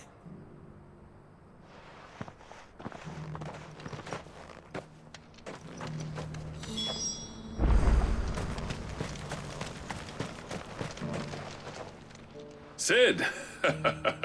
You're even more fearsome than your reputation. Enough to give those Akashic monsters nightmares. I almost felt sorry for the wretched things. But mostly, I felt grateful. Dravojst won't forget what you did today. I'm afraid I've only delayed the inevitable. There's no getting rid of that ether flood. Meaning that any living thing which stumbles into those mines will end up clawing at your walls again. And that's if the flood don't spread. If it does, well, I hate to say it, but the village's days are numbered. That may be, but we're staying just the same. With ether floods springing up all over, it's no less safe than anywhere, and more importantly, it's our home. We'll fortify the gates to the north, and I'll see that they're guarded day and night. All right. Then we'll give you a hand shoring up those defenses. Thank you very much. As for you, Blackthorn, well, that's twice should you be turned up when saying that. Dravoj needed you. So, thanks. I shouldn't have stayed away so long. And I shouldn't have left without talking it over with you first. Too bloody right you shouldn't. Though I doubt I'd have listened. I always envied you. How you made everything look so easy when, for me, it was anything but. You leaving gave me the perfect excuse to hate you. And from that day on, I never once stopped to wonder what it would have been like if you'd stayed. But what you said earlier, it was true. You'd have been the death of this place. Finally, something we can agree on. I hope you see the sense of it eventually. You kept this place alive. Alive, perhaps. Wealthy even, but Dravoj isn't what it once was.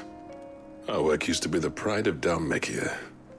Now, we churn out the same rubbish day after day because it's easy and turns a profit. It's not about the craft anymore. I wouldn't send my sons to war wearing the shit most of our smiths are making. I've kept working, honing my skills, trying to lead by example, but no one sees the point. The average castle apprentice has as much passion for the craft as our current lot. Come back to us, Blackthorn. Remind Dravoj what a true master blacksmith looks like. I'll even man those bellows of yours if it means we can work at the same forge again. That's a kind offer. Kinder than I deserve. And I wish I could accept, but I'm needed elsewhere. There's people who trust their lives to my steel, and I daren't let them down. Fair enough. But that doesn't mean I couldn't visit from time to time. Let's see if we can't rekindle this town's passion for the craft, shall we? I'd like that. Just be sure to tell Snotty to let me in the next time I come calling, yeah?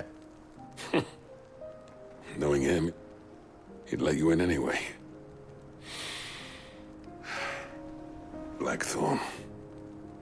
The Master Smith turned outlaw, back in my good graces. I never thought I'd see the day.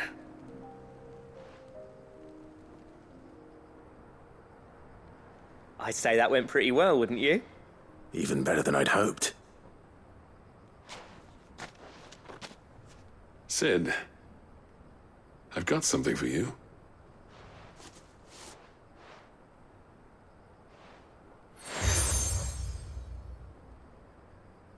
Ooh.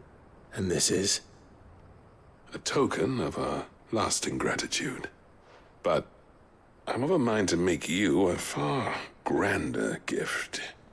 Designs for a certain sword have been passed down from chief to chief for generations. Now hold on, Zoltan. There's a reason no one's made that blade in centuries. There's not been a craftsman equal to the task. I'll admit your cinders make impressive steel, and I've learned to own an edge Odin will be proud of. But the engravings on that thing are enough to make a jeweler cry. And they're not just for show, either. Have you forgotten what brought you back to Dravoj in the first place? A certain ring? I knew I'd never surpass you with the hammer and tongs. So I turned my hand to a different kind of metalwork. Between the two of us, I'd say we're the equal of any master craftsman ever to have graced a forge.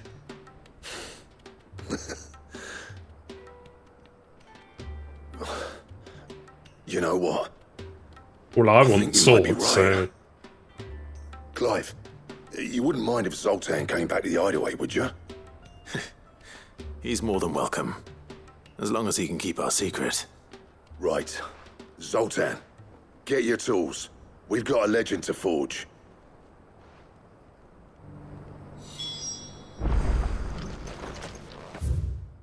Okay. Which we'll go back there later.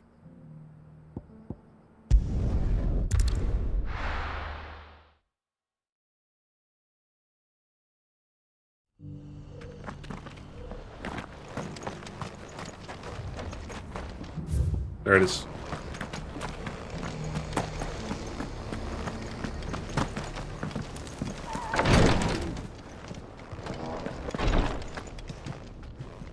Lord Rosfield, is there aught the Undying might assist you with this day? Perhaps. My brother said that your order was helping him with his quest to uncover Ultima's origins. Have you learned anything of note since last we spoke? Little and less, I regret to report. I see. Be assured, however, that we will not rest until the truth is known. Even now, our archaeologians scour ruins in every corner of the realm for traces of Ultima's touch. Fallen ruins, I take it. Dating back as far as Phoenix Gate. Indeed. Ultima's thralls are oft sighted among the remnants of the fallen civilization, as if protecting the secrets concealed within. Secrets we'd see unearthed. Should our methods be of interest, my lord, mayhap it would please you to observe some of our number at work. Would that be possible? Of course. A survey is being conducted not far from here. Perchance you are familiar with Kretov, a small hamlet built around a fallen airship. I was due to visit my colleagues there to collect their preliminary findings, but if you would consent to do so in my stead, I'm sure that they would be honored to relate any discoveries they have made to you directly. All right. I'll go and meet with them. They will be most gratified, I am sure. Might I suggest you take the road through Titan's Wake? It will lead you straight to the village after but a short walk. Thank you. I will. I wish you a safe journey, my lord. May the Firebird's flames burn ever in your heart.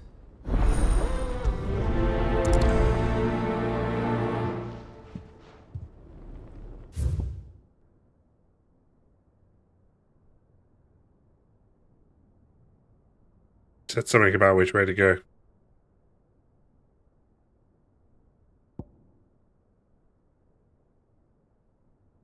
We go that way then?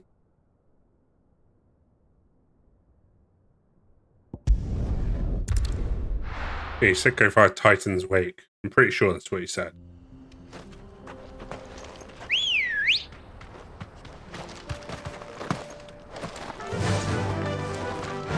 Faster!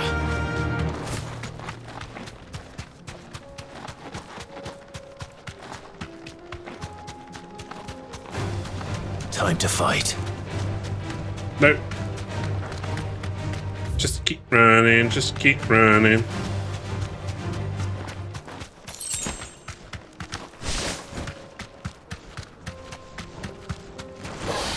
No mistakes.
Oh dear.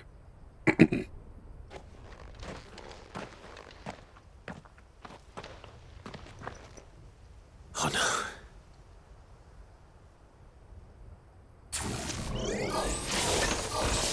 You'll pay for this. They still be survivors.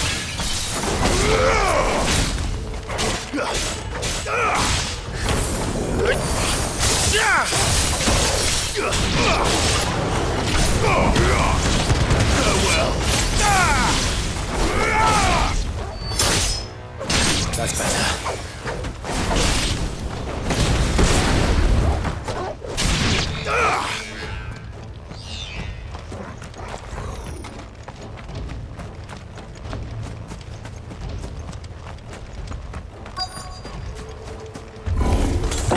Whatever that thing is, I'd say it's their leader.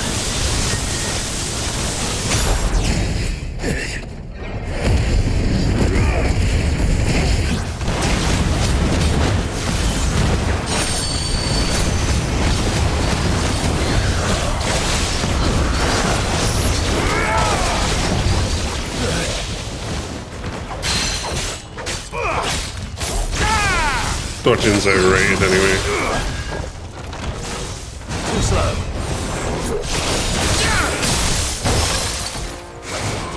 Nice try. All right.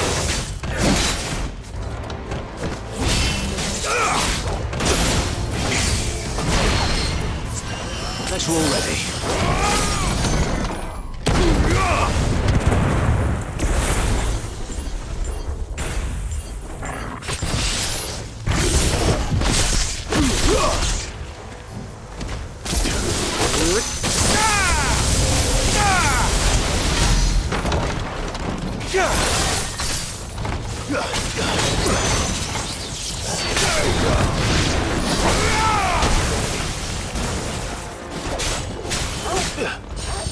Now you're for it.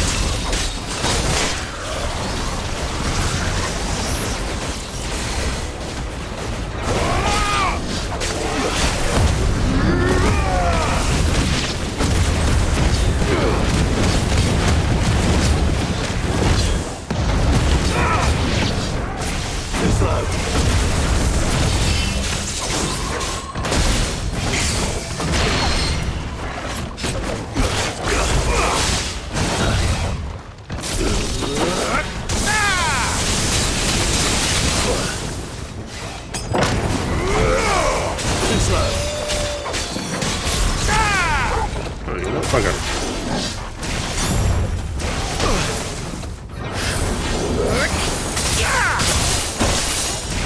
Not good.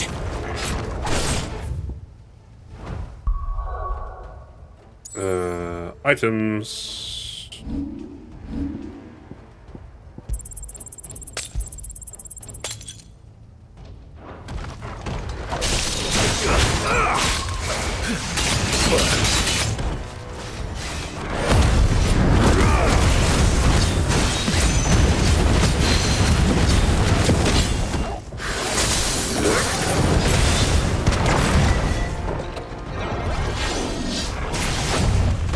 Too slow.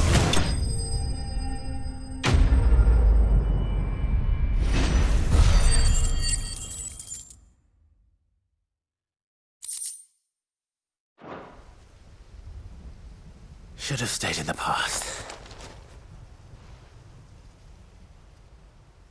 These must be Cyril's colleagues. You have our thanks, stranger. Yeah, some did survive. Who are you? Ah, forgive me, my lord. The I did robes not that give it recognize away? you. You are Lord Rosfield, are you not? We are archaeologians, tasked with surveying this site. When the echoes appeared, our brothers here occupied their attentions.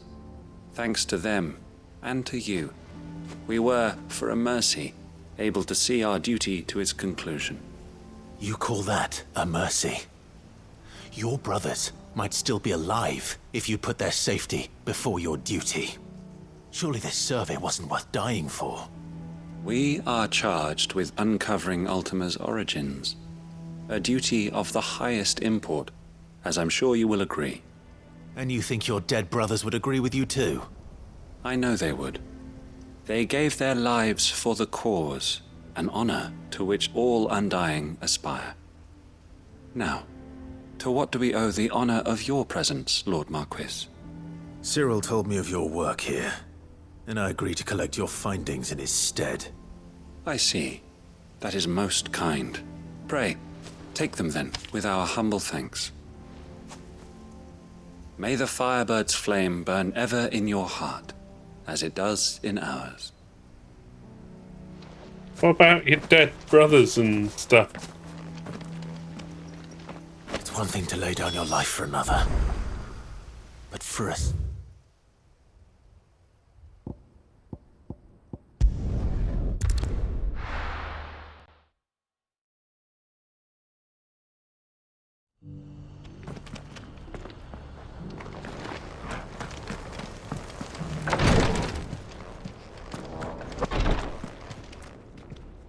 Ah, you are returned, my lord. I collected your colleagues' preliminary findings. Here, take them.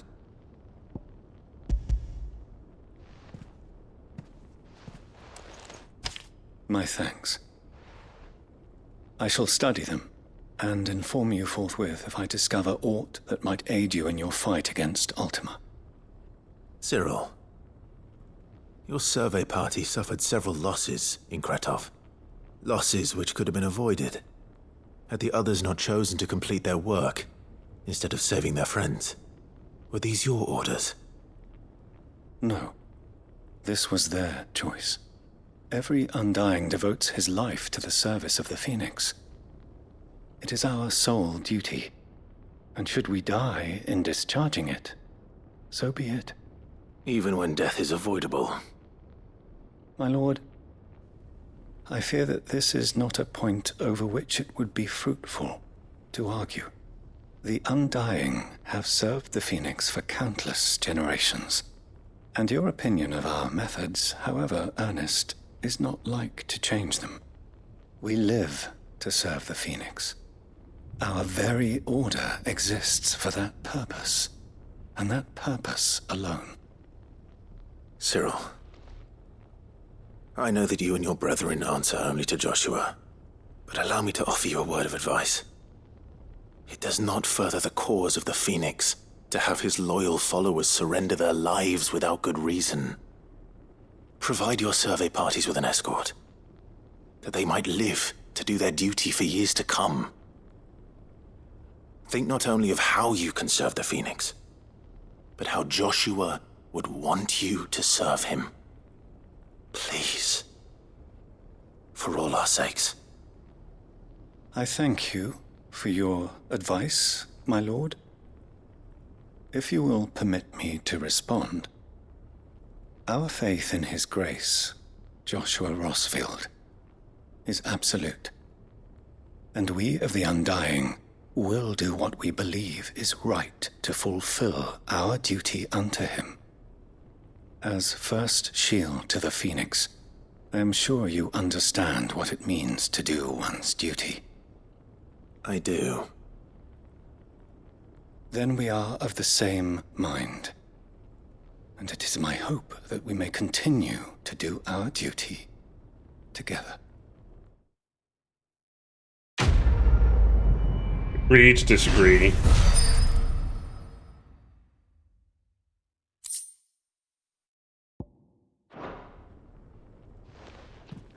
Let's try the other frost ability.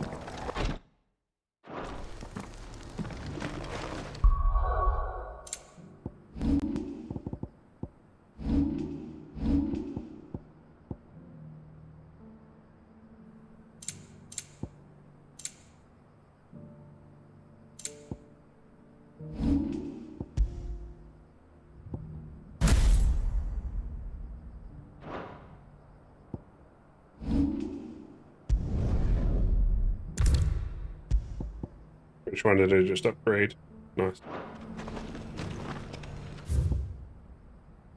Ba-da-ba-da-ba.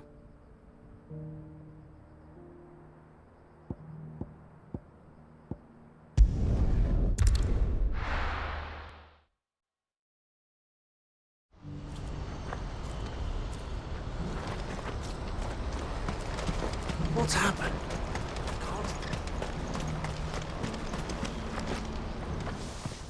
Clive. You'll be pleased to know that the negotiations are progressing well. That is good news. Yes. Our comrade in Randala has just sent word that the contract should be signed very soon. But I still have much and more to prepare. It's a huge undertaking moving this many bearers at once. You couldn't do me a quick favor, could you? Of course. What is it this time? More wild beasts? Nothing like that. I just need you to go over to the caravans and ask El how long we have until the bearers arrive. Find out exactly how much faster I need to get all these supplies moved. All right. I'll go and ask. Thanks, Clive. I owe you one. A side quest that's really that short? I doubt it.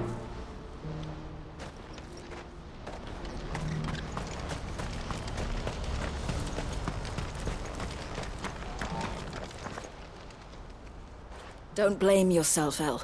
This is their fault, not yours. I know, but... No buts about it, all right?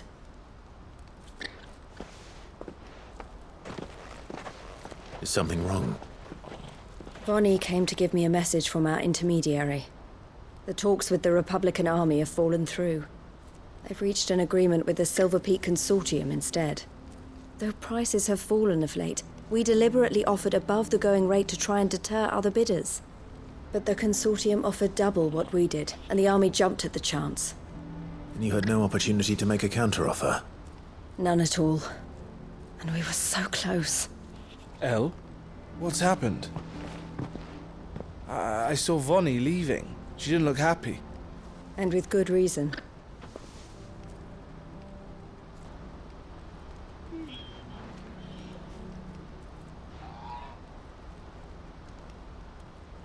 But I thought we were the only ones the Fist were speaking to about the bearers.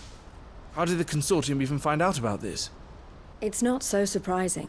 They have ears all over the Republic. This isn't over. The Consortium will have to sell these bearers eventually, and at the price they paid, buyers will be few and far between. I'm going to Randalar myself. Alone? You sure that's wise? Are you offering to be my bodyguard? How kind. Meet me at the checkpoint near the capital gates. I'll send an owl ahead and request a meeting. You go to Cashlock, Theo, and get everything ready. We've waited far too long as it is. Even if I fail to free these bearers, there will be others.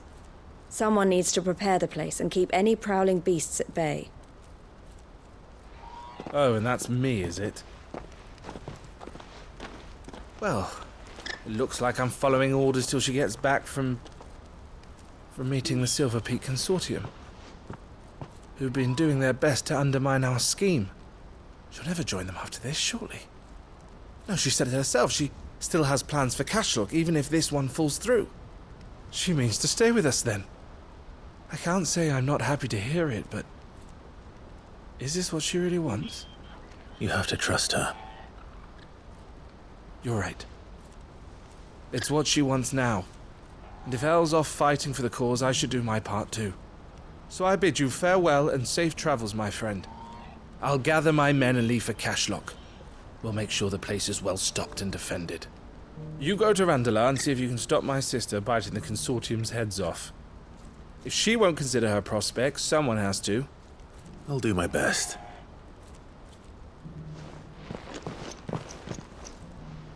Boom. All right. To Randalar, then. And better not keep Eloise waiting.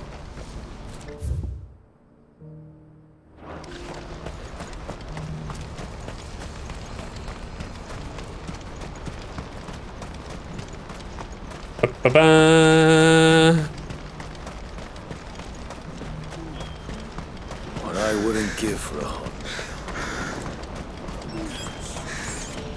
When are they gonna let us through?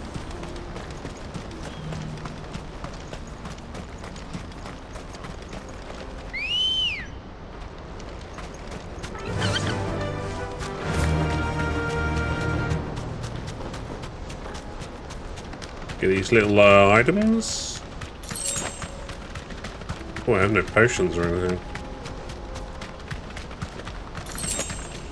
Let's just hope we don't need any.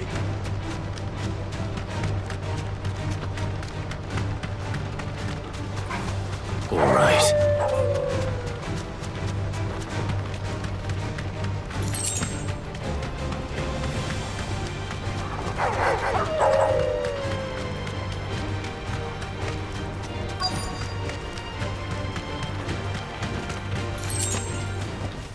Be safe.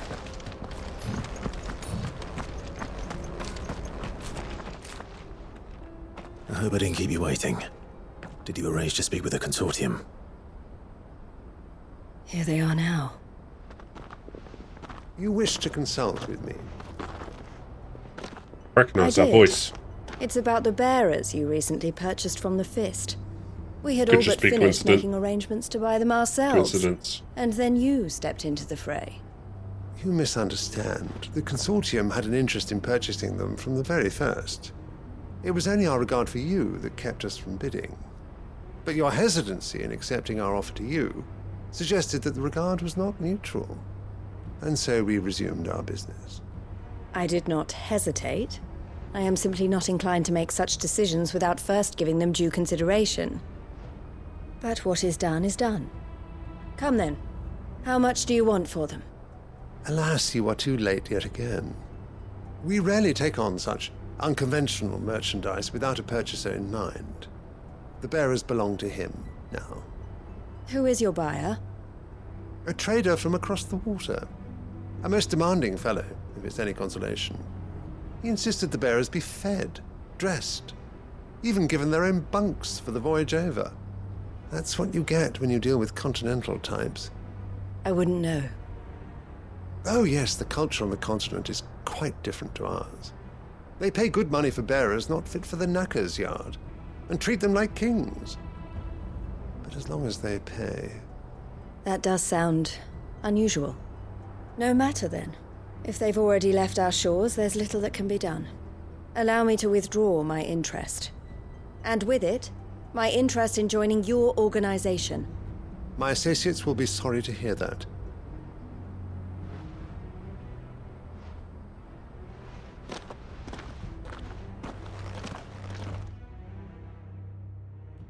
Just the muscle then.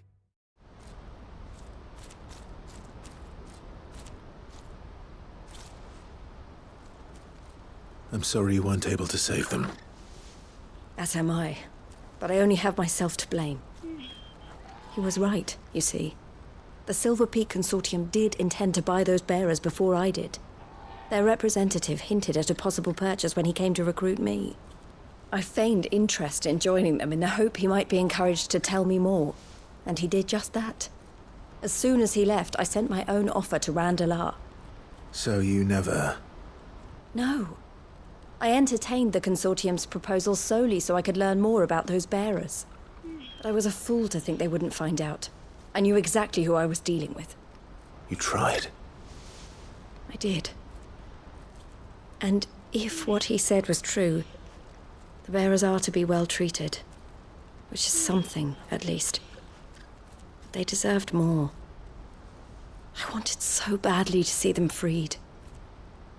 Eloise! Eloise! Word from Cashlock. The village is under attack. A pack of beasts have come down from the mountains, and there's a dragon at its head. Theo and the others are trying to hold them off as best they can, but the odds are against them. They need help, and fast. Theo! I'll go on ahead. Thank you, Clive. I'll gather some men and join you there. Just... make sure he's safe.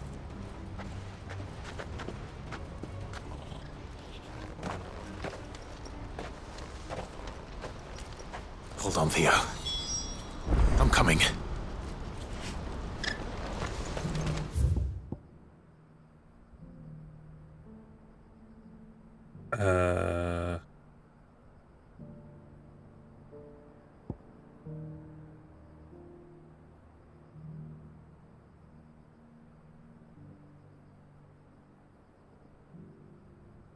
Guess we can go here. Run down, turn right, turn left.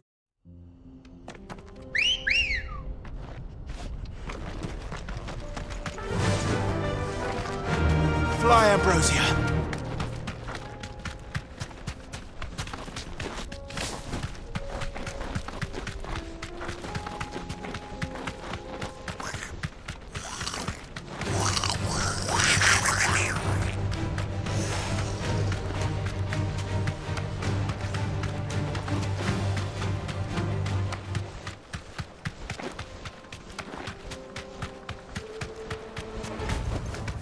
No need to ride from here. What's the situation? Battery low, my headset.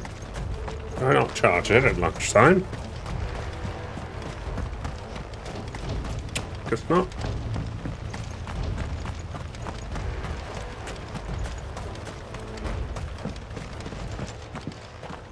Where's Theodore? Upriver! He led the dragon that way to keep it from the village, but the whole area's flooded with ether. We just have to pray he makes it out in one piece. I can do better than that. Torgal, with me.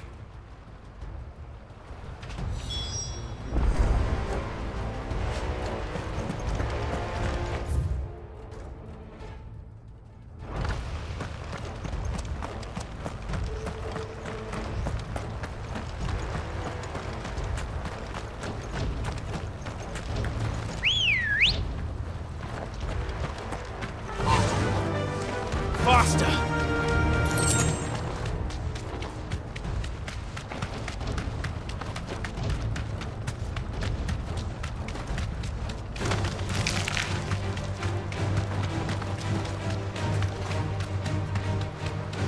Where are you, Theo?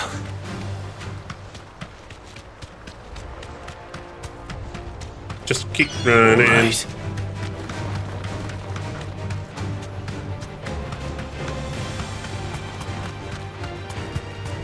Copy.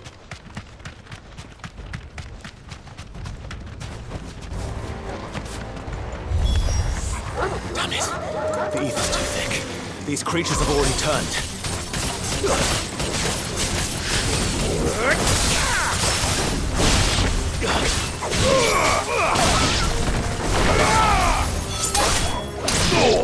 Now that's been upgraded, it seemed a little bit more effective.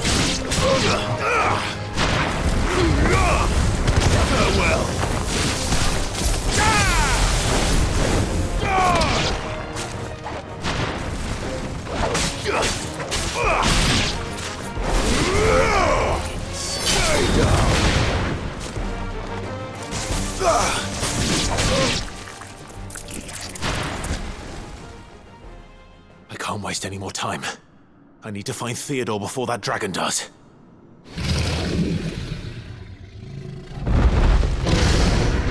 Looks like it's found me. This thing's turned as well. This isn't going to be easy.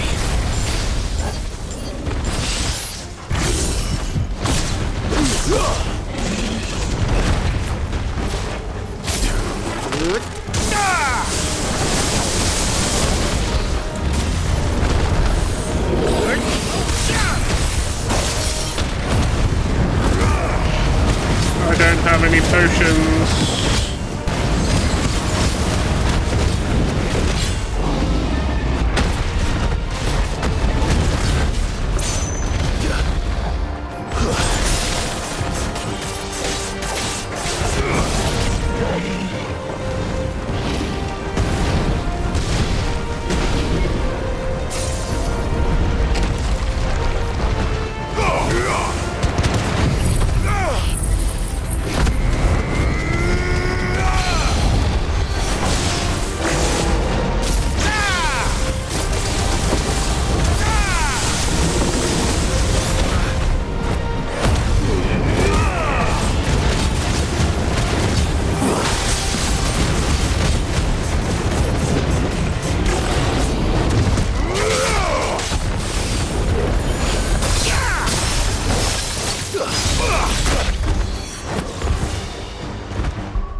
I do have potions.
Too early.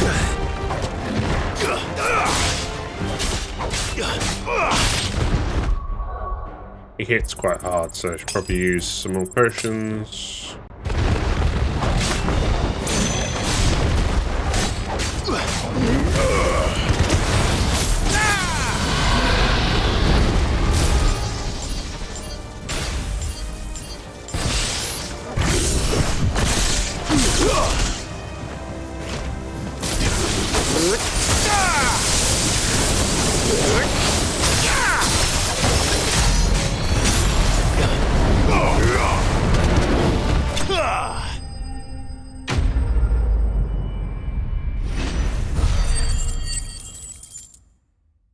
Killed the dragon.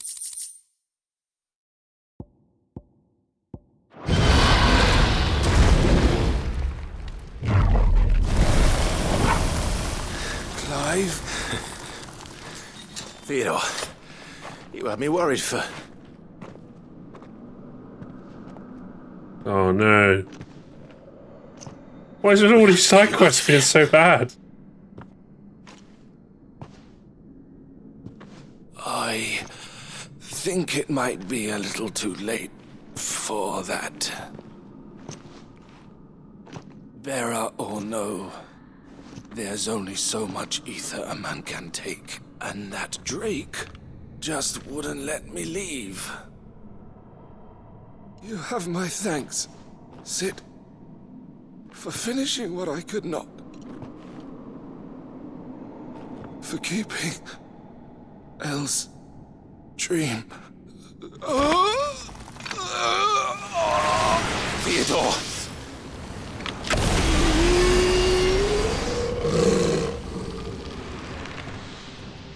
He's gone.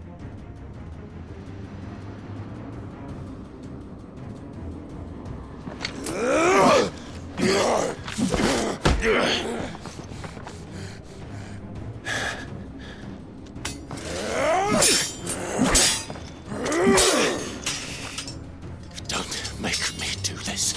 Stop it, Theo! Stop! Stay back, Eloise! He's turned. And so will you!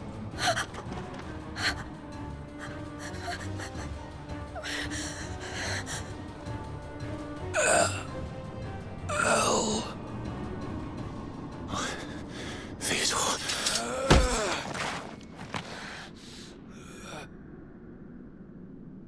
Take care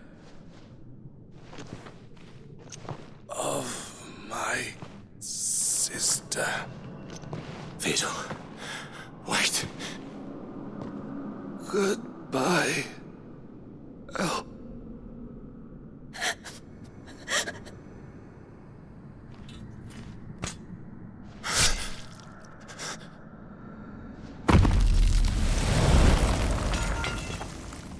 The side quests are so sad, man. Like, the Dane losing their town, effectively. Lubor happened to leave his town. She just lost her brother.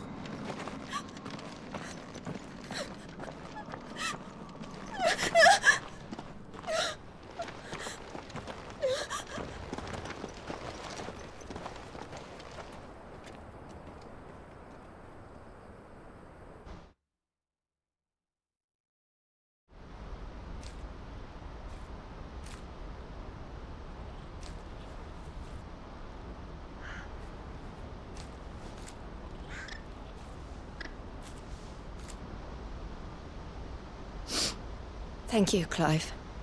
I think I'll be all right now. That was true bravery he showed. Leading the dragon away from the village like that. His first instinct was always to protect people. To put others' well-being before his own. And now he's gone. Because I sent him to that place, against his will. It wasn't against his will. He was ready to do whatever it took to show you he could stand on his own. So that you would finally be free to live your own life. To live my own life? He never could come to terms with the choice I made. What exactly happened? You once told me Theo was the first bearer you ever helped.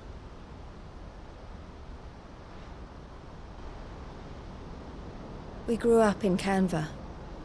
We were born to one of the great trading houses. And I was chosen to inherit the family business. I had my father's head for figures, you see. Theo did not. While I studied the art of commerce, he played at soldiers instead. A late bloomer, in more ways than one. For unlike most bearers, it wasn't until his 15th summer that his powers awakened. My parents tried to drive him out of the house and into the care of the constables. But before they could, I took him into mine. Theo told me something else. He clearly admired your devotion to the cause of freeing others like him from slavery. But he said you deserved a better life than this.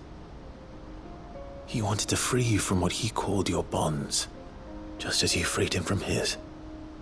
I would be lying if I said I had not wondered from time to time how much easier my life might have been if I had allowed Theo to be taken and devoted myself to the family business instead.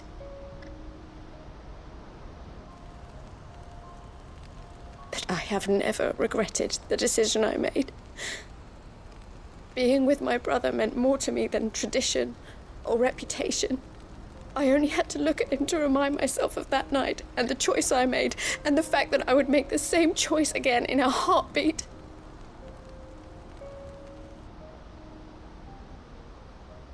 He was never a burden. How could he even think that? If anything, I was the one who weighed him down. You weren't, Eloise. He said it himself, that he had always been grateful to you for saving him, and that he wanted to repay you by letting you live the life you were denied. Neither you nor Theo weighed each other down. You loved one another. You did whatever was necessary to continue living your lives together, and you always would have. You're right. All I ever wanted, all I ever did, it was so we could be together. Oh, Theo, why did you have to...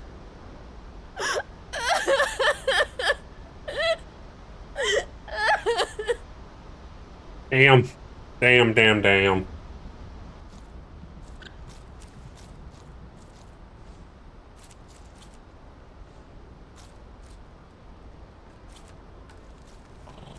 I know Theo wanted me to move on, but I'm staying here at the Crimson Caravans to continue our work. We can make a difference here. We can help people, save them.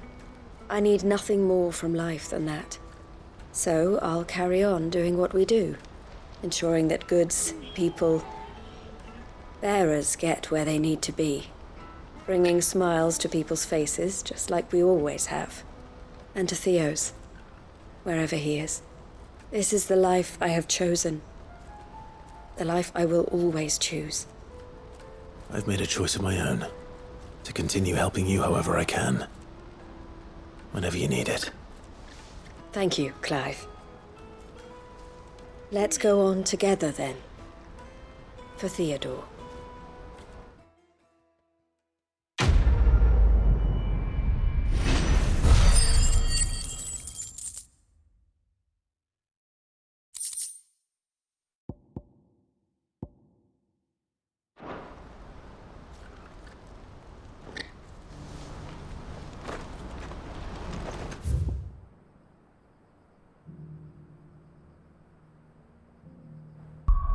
So I'm pretty sure that's all the like side quests down here done.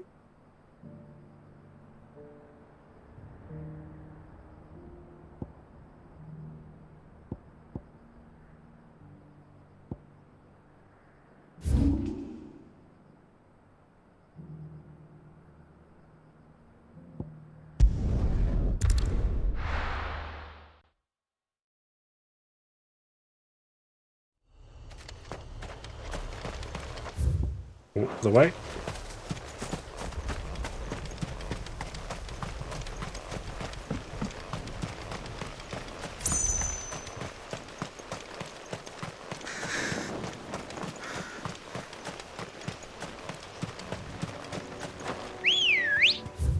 How'd you get up there?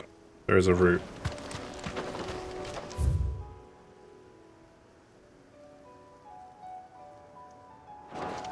Good girl.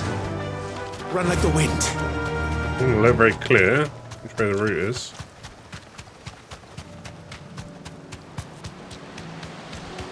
Oh. Yeah, it's pretty clear.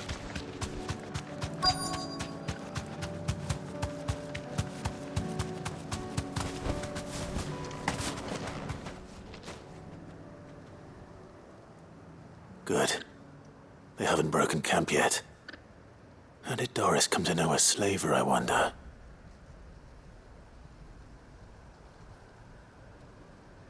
We've waited long enough. She's not coming. Ready the bearers. We're leaving. Back to civilization, is it, Mom? With all haste, lest any of you lackwits start talking like these feckless bumpkins. I presume your men are ready. We've suffered too many delays as it is. Any more and I'll be docking your pay.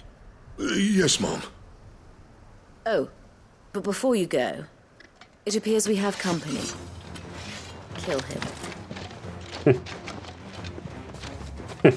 You're welcome to try.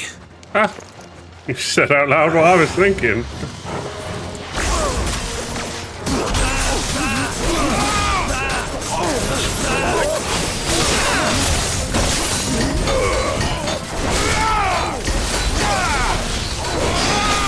Stay down. What's that?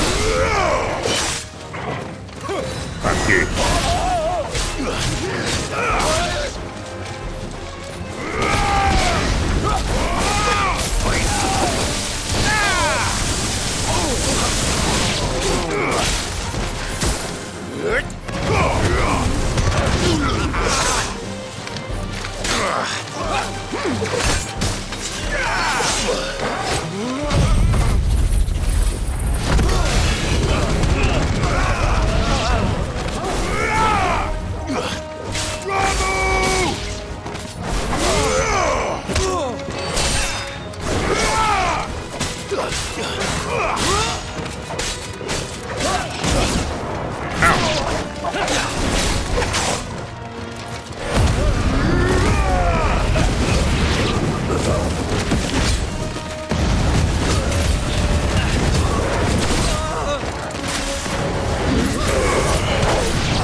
So much for your escort.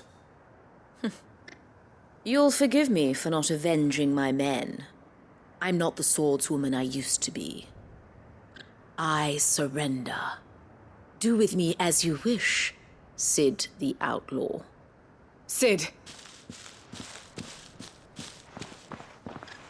Ah, Doris.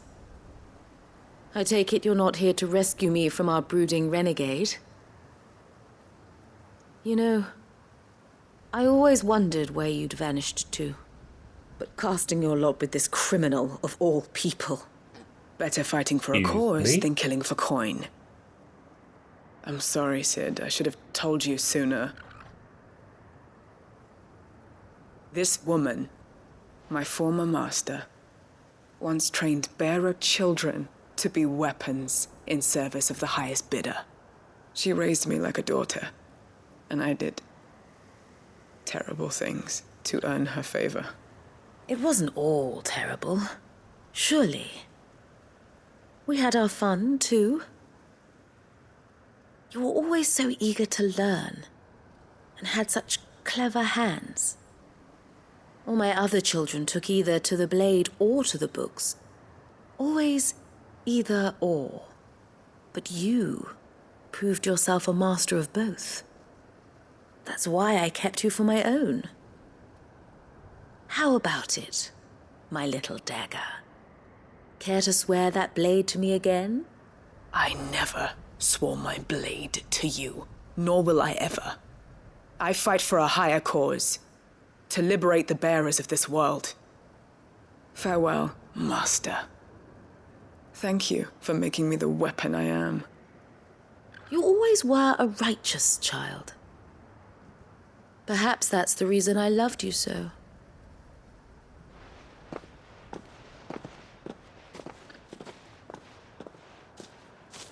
What do you want to do with her? I am not the killer she wanted me to be. Not anymore. And she no longer has friends in high places. The Dame does, though. Her connections at the Imperial Court will see that justice is done. All right. If you're certain. I am. And thank you for everything. Now, I better let these bearers know that they're safe. Sounds good.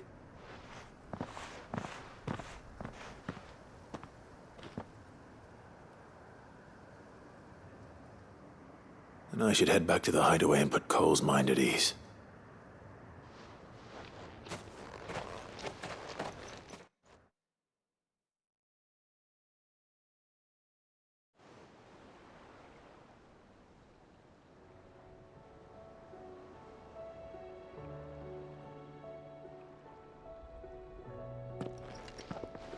Welcome back, Sid. Doris's message just arrived. I hear you saved more bearers from being smuggled across the border. With any luck, they'll be joining us in the hideaway shortly. Oh, and your letter. You don't need to worry about Doris anymore. I'd been hoping as much. She mentioned one or two things in her report. So the slaver we'd been chasing all these months was her former master. Wish I'd known. She's been arrested, by the way, over in Sandbreak. Went quietly, or so we're told. And she won't be getting off lightly. The Empire may have no love for bearers, but it's none too fond of black market traders either. Can't have been easy for Doris. I'm sure it wasn't. But don't worry. She'll be all right. I hope so. Suppose you should know, eh? You had quite the past yourself before you came here, or so I understand. Anyway, thanks again, Sid.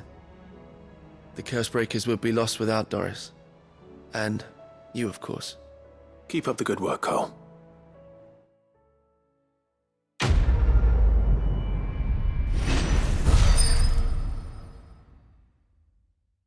Nice.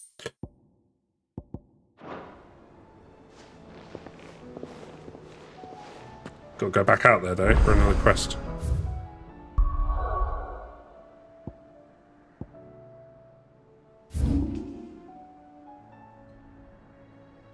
Yeah, that'd probably be a close one.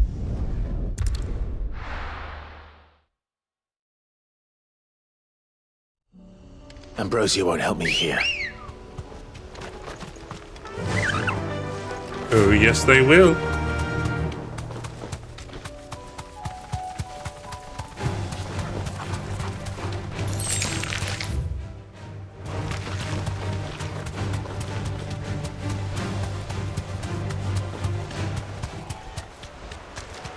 Damn it. The whole village is turned. No need to ride from here.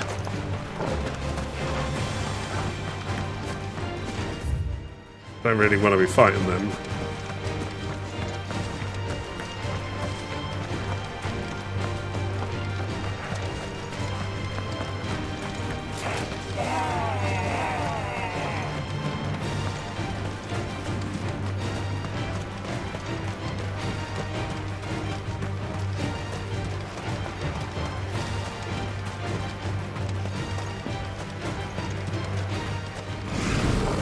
Can't get ambrosia because I'm stuck in combat.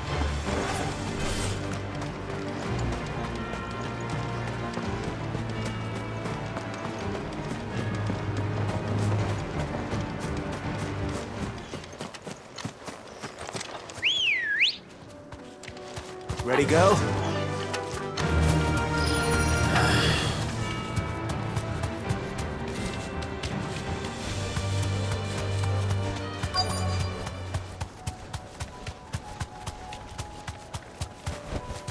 Be safe.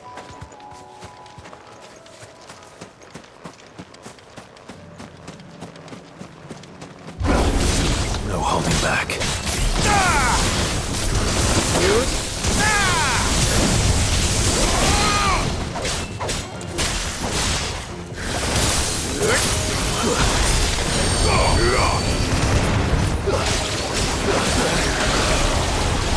Nice try.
That's all of them. Owain can uncross his toes now. Now we can go back.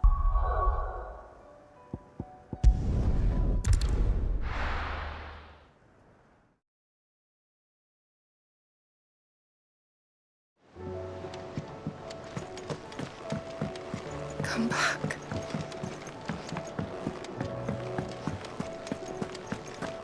Oh, don't tell me we've run out of papio nuts and all. Make me the best sword. The man himself. We were just about to make a start on that sword I promised you. It's funny, but none of this would have been possible without your help. You remember Camille? We'll be using his leatherwork for the grip. The steel, meanwhile, will be tempered in a fire burning the cinders you charmed out of old Zoltan here. And that whetstone from the Outer Isles? That'll be what gives the blade its edge. And the final flourish will be my talented colleagues' engraving. A team effort led by the greatest blacksmith alive. Now, save that talk till the thing's finished, yeah? Right. I'm ready if you are. To the bellows it is then. Ting, ting, ting.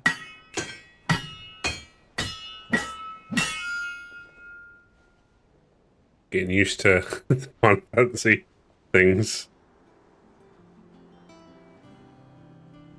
Well, bugger me. We actually did it.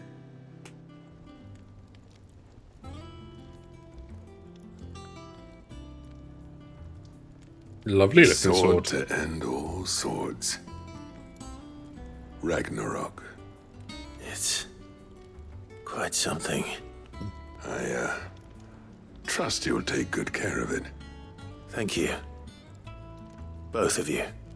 So, does this make you pair the greatest craftsman alive, then? This? Nah. This was just following the footsteps of the greats of old. It'll take more than that to earn us our place in history. But we're up for the challenge. Here. A list of materials. Zoltan and I got talking on the long road back from Dravost. We reckon with those items there, we could craft something even better than the Ragnarok. Something worthy of a legendary outlaw like yourself. That's a weapon I'd like to see. Ah, I think this is the one that goes with You the leave belt. this list and with me. Braces. I was hoping you'd say that. One legend at a time, eh, lads? Before you start on the next, who fancies raising a cup to friendship reforged? Good idea. Which No more drinking to we forget get my some of the past. materials in It's the main about quest time I had Brotherhood, something to which is a celebrate. few away. Then tap the kegs! Vulcan's boys are on their way!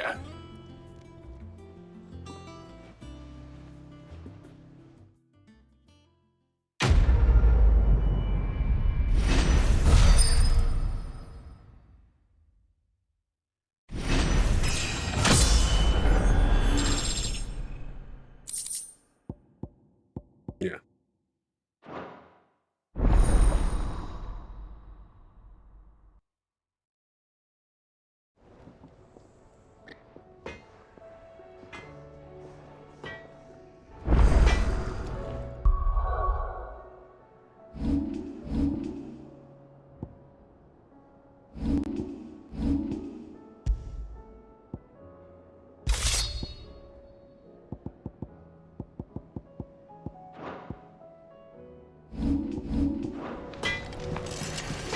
Trouble with your gear, or...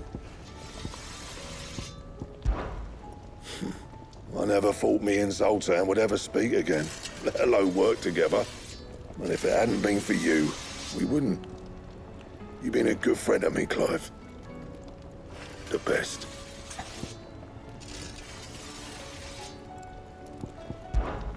What do you want?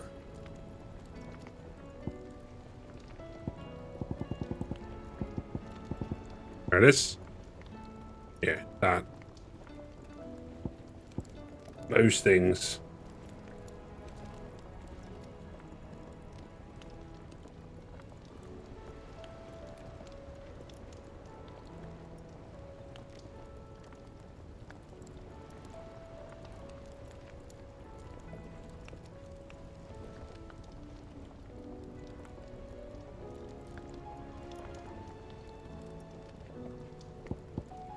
And?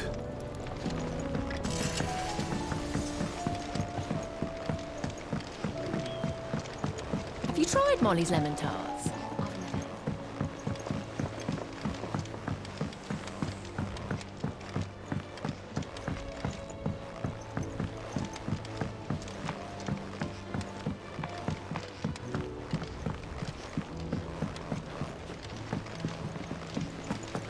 Miss, can we read Miss Editor's story for our lesson today?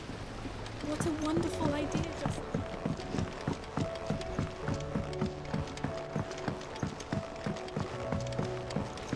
How was she? With Canva in the hands of a cat. Ah, Sid. Wasn't expecting you back so soon. So, is it good news or bad?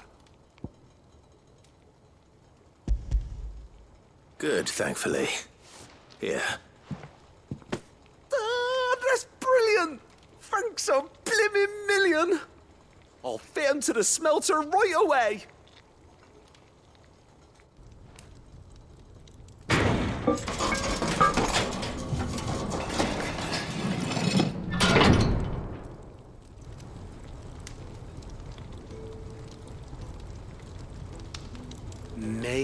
I present to you the Telemon Furnace! Ain't bad, is she? She's a beauty.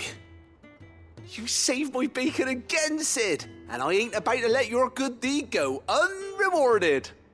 It's fine, really. My bag's flexible enough already. Oh, don't say that. I'm sure I can make a few improvements to it yet. You could just buy me a bigger... How about that clasp? Looks a bit stiff. Reckon you could loosen it up and make some more room? And I reckon I know how. With a new alloy we've been working on. The Telemon Furnace was just what we needed to perfect it. It's a metal, see? So it's lovely and strong, but it's also, well, stretchy, if you can believe it. Stretchy metal. Well, if you insist. That is the spirit. You'll love it, I promise.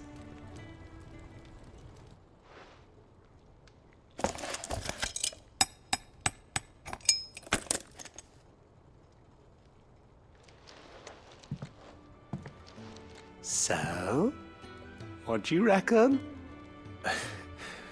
It's actually quite ingenious. Thank you, Owain. Shh, don't mention it. You earned it. And I wanted to get some practice in using that metal anyway. Reckon we'll have all kinds of uses for it around the hideaway. Nice. Can't think of any right now, but that's our job, innit? Dreaming up new ways to make life easier around here. Maybe even out there, too. One day, the whole world's gonna know about the inventions you've helped us put together. That bag of yours will be the first of many. You mark my words. They'll hardly believe their eyes, I'm sure.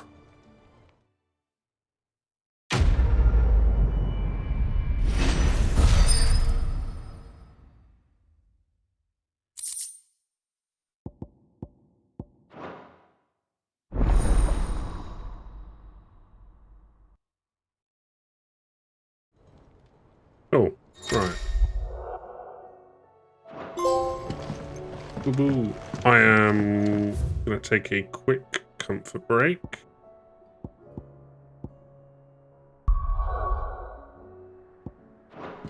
And then we will progress with the main quest, I think. Alright, be right back. My apologies, I forgot to unpause it. We just did one step in the main quest, which was to talk to Vivian, basically, and get like a little story about going to Ash. And then we did one more side quest, which was collect some plants. So, not much missed, I promise. Yeah, sorry. On to the next bit of the main story.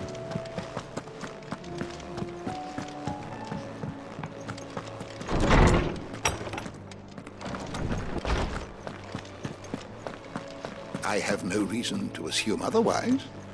Well, then that changes Because basically, everything. we went and spoke to Joshua in the infirmary. Made about a plan of going to Ash, talked to Vivian to get the details, and now we're collecting Joshua. Clive, you must listen to this. Lawsman, tell him. Do you recall when we spoke before on the divinity of Ultima? Well, it inspired me to delve deeper into the subject. And what I discovered appears to agree with the findings of His Grace. You will recall that my quest to uncover Ultima's origins began with the mural at Phoenix Gate. But while I've always known it to be important, its secrets have heretofore eluded me. Now, however, I believe I know where to find the more complete example, one that will reveal all we seek. Master Clive, have you ever in your travels chanced to hear of the Circle of Malleus? I would think not, few have. But there was once a time when the faith flourished, the oldest known religion in the Twins, and though its popularity eventually waned on Storm, hints of its dogma remain embedded in more modern faiths such as the Crystalline Orthodox. Wait, you said it waned on Storm. What of Ash? Religious monuments are often torn down or repurposed when new faiths rise to prominence. But If no new faith arose, then perhaps the ancient temples might still stand. And so, you see now why I must accompany you to Waloed. It would appear the past still has much to teach us, though in this case, it would not have been possible without the musings of Moss. To think that you carried a copy of my old mentor's chronicles all along. I am relieved to discover it in good hands. I shall guard it with my life. Joshua, if you're finished here, join me in the ale hall. I need to speak to everyone before we leave. Right away.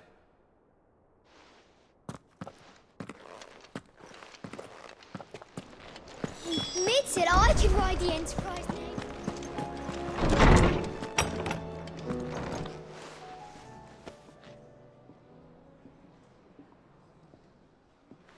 That's everyone.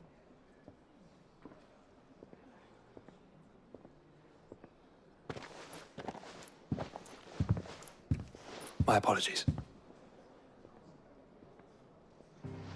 By now you've all heard where we're going and why. So I won't bother you with the boring details, only the important ones. If we attempt to approach Stonehere by sea, there's a good chance we'll be sighted and fall prey to the capital's artillery. So instead, we'll disembark on the southwest coast and make for Drake's Spine on foot. I say we, but it's highly likely the entirety of Ash is under the rule of Ultima. A large party would only attract unwanted attention, as well as slow our march and require supplies which may be difficult to obtain. Only Joshua and I will be going. And a scout. Preferably a good one. Gav, do you know of any? You bet your ass I do. Might still borrow some of Lady Vivian's maps, though. Just in case, like. Once you've dropped us off at the Shadow Coast, you need to retreat into neutral waters, fly merchant colors, and stay inconspicuous. If you sense any danger at all, you leave us behind and return to Storm. Inconspicuous is my middle name. But like hell am I leaving anyone behind. The ship ain't going nowhere till your scurvy mugs are smiling on deck. Jill, the Enterprise will appear a tempting target for royalists and pirates alike. You're to stop anyone boarding. Don't worry. I'll keep the ship and her crew safe. You'll be needing passage home, after all. But... very well. If there are no questions, I'll see you all at the docks.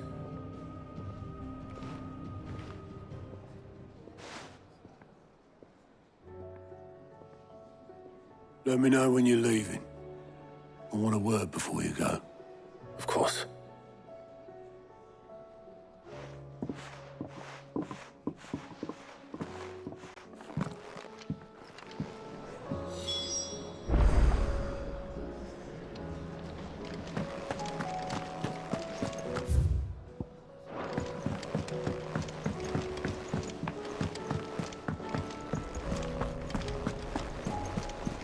Covered in nicks and lumps, the lot of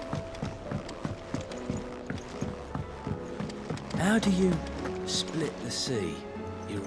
Is something wrong? Not at all. Honestly. Can't a man wish his friend farewell? Just wanted to let you know that I'll keep things in order while you're off saving the world. I'll hold you to that.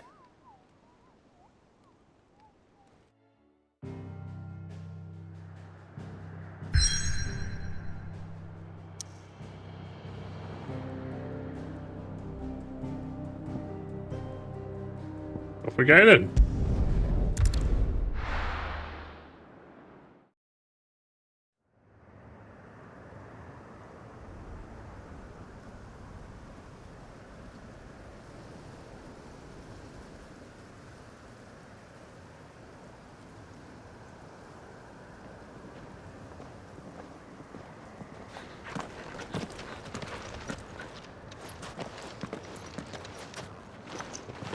Reckon it'll be a long walk to the capital if we follow the cliffs. I'll scout ahead, see if I can't find us an inland route.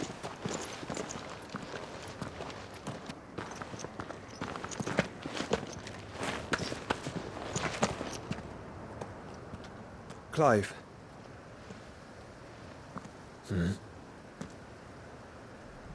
There's something I've been meaning to ask. You took her icon, didn't you? Yes, I did. She understood.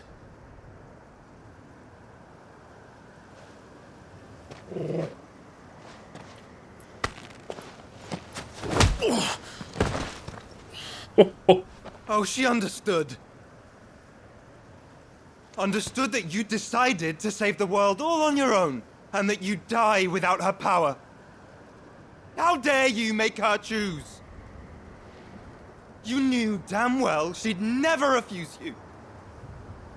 But I will. You can't keep pushing us away, Clive. The world is ours to save, not yours.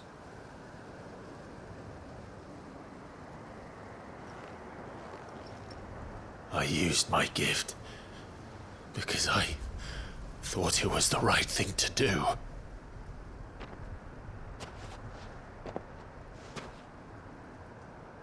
And you truly believe this will save you? Will save us all? I do. Let's hope. Because you're also kind of playing into Mythos's... No, you are Mythos, into Altman's hand. Then so be it.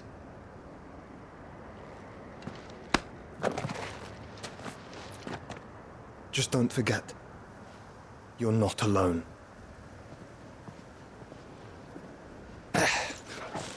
Think I found us a trail. Did I miss something?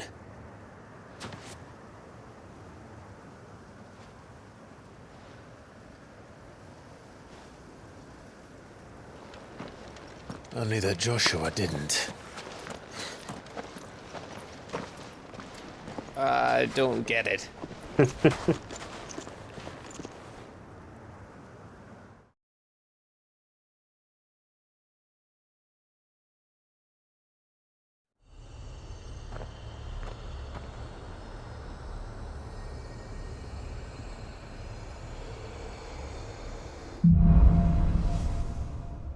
It was in Ash. Always wanted to visit Ash. We're in Waluda territory now. But that's where I'm going to leave it for this episode. It was quite long. Well, not quite long, but average 3.5 hours, and it was just side stories of sadness, you know. People's towns getting taken over, someone having to leave their town because, you know, they learned the truth about them. Someone's brother dying. Yeah. But that'll be it. I reckon about another maybe 3 episodes of Final Fantasy 16 left till we get come to its conclusion. I'm really enjoying it. I just fiddle around with these a little bit more because I was thinking about this, that one of these allows you to pull enemies in close, and then I could use like an AoE attack like Scarlet Cyclone or Power Drive. So I might play around with these as well. But that's it for now.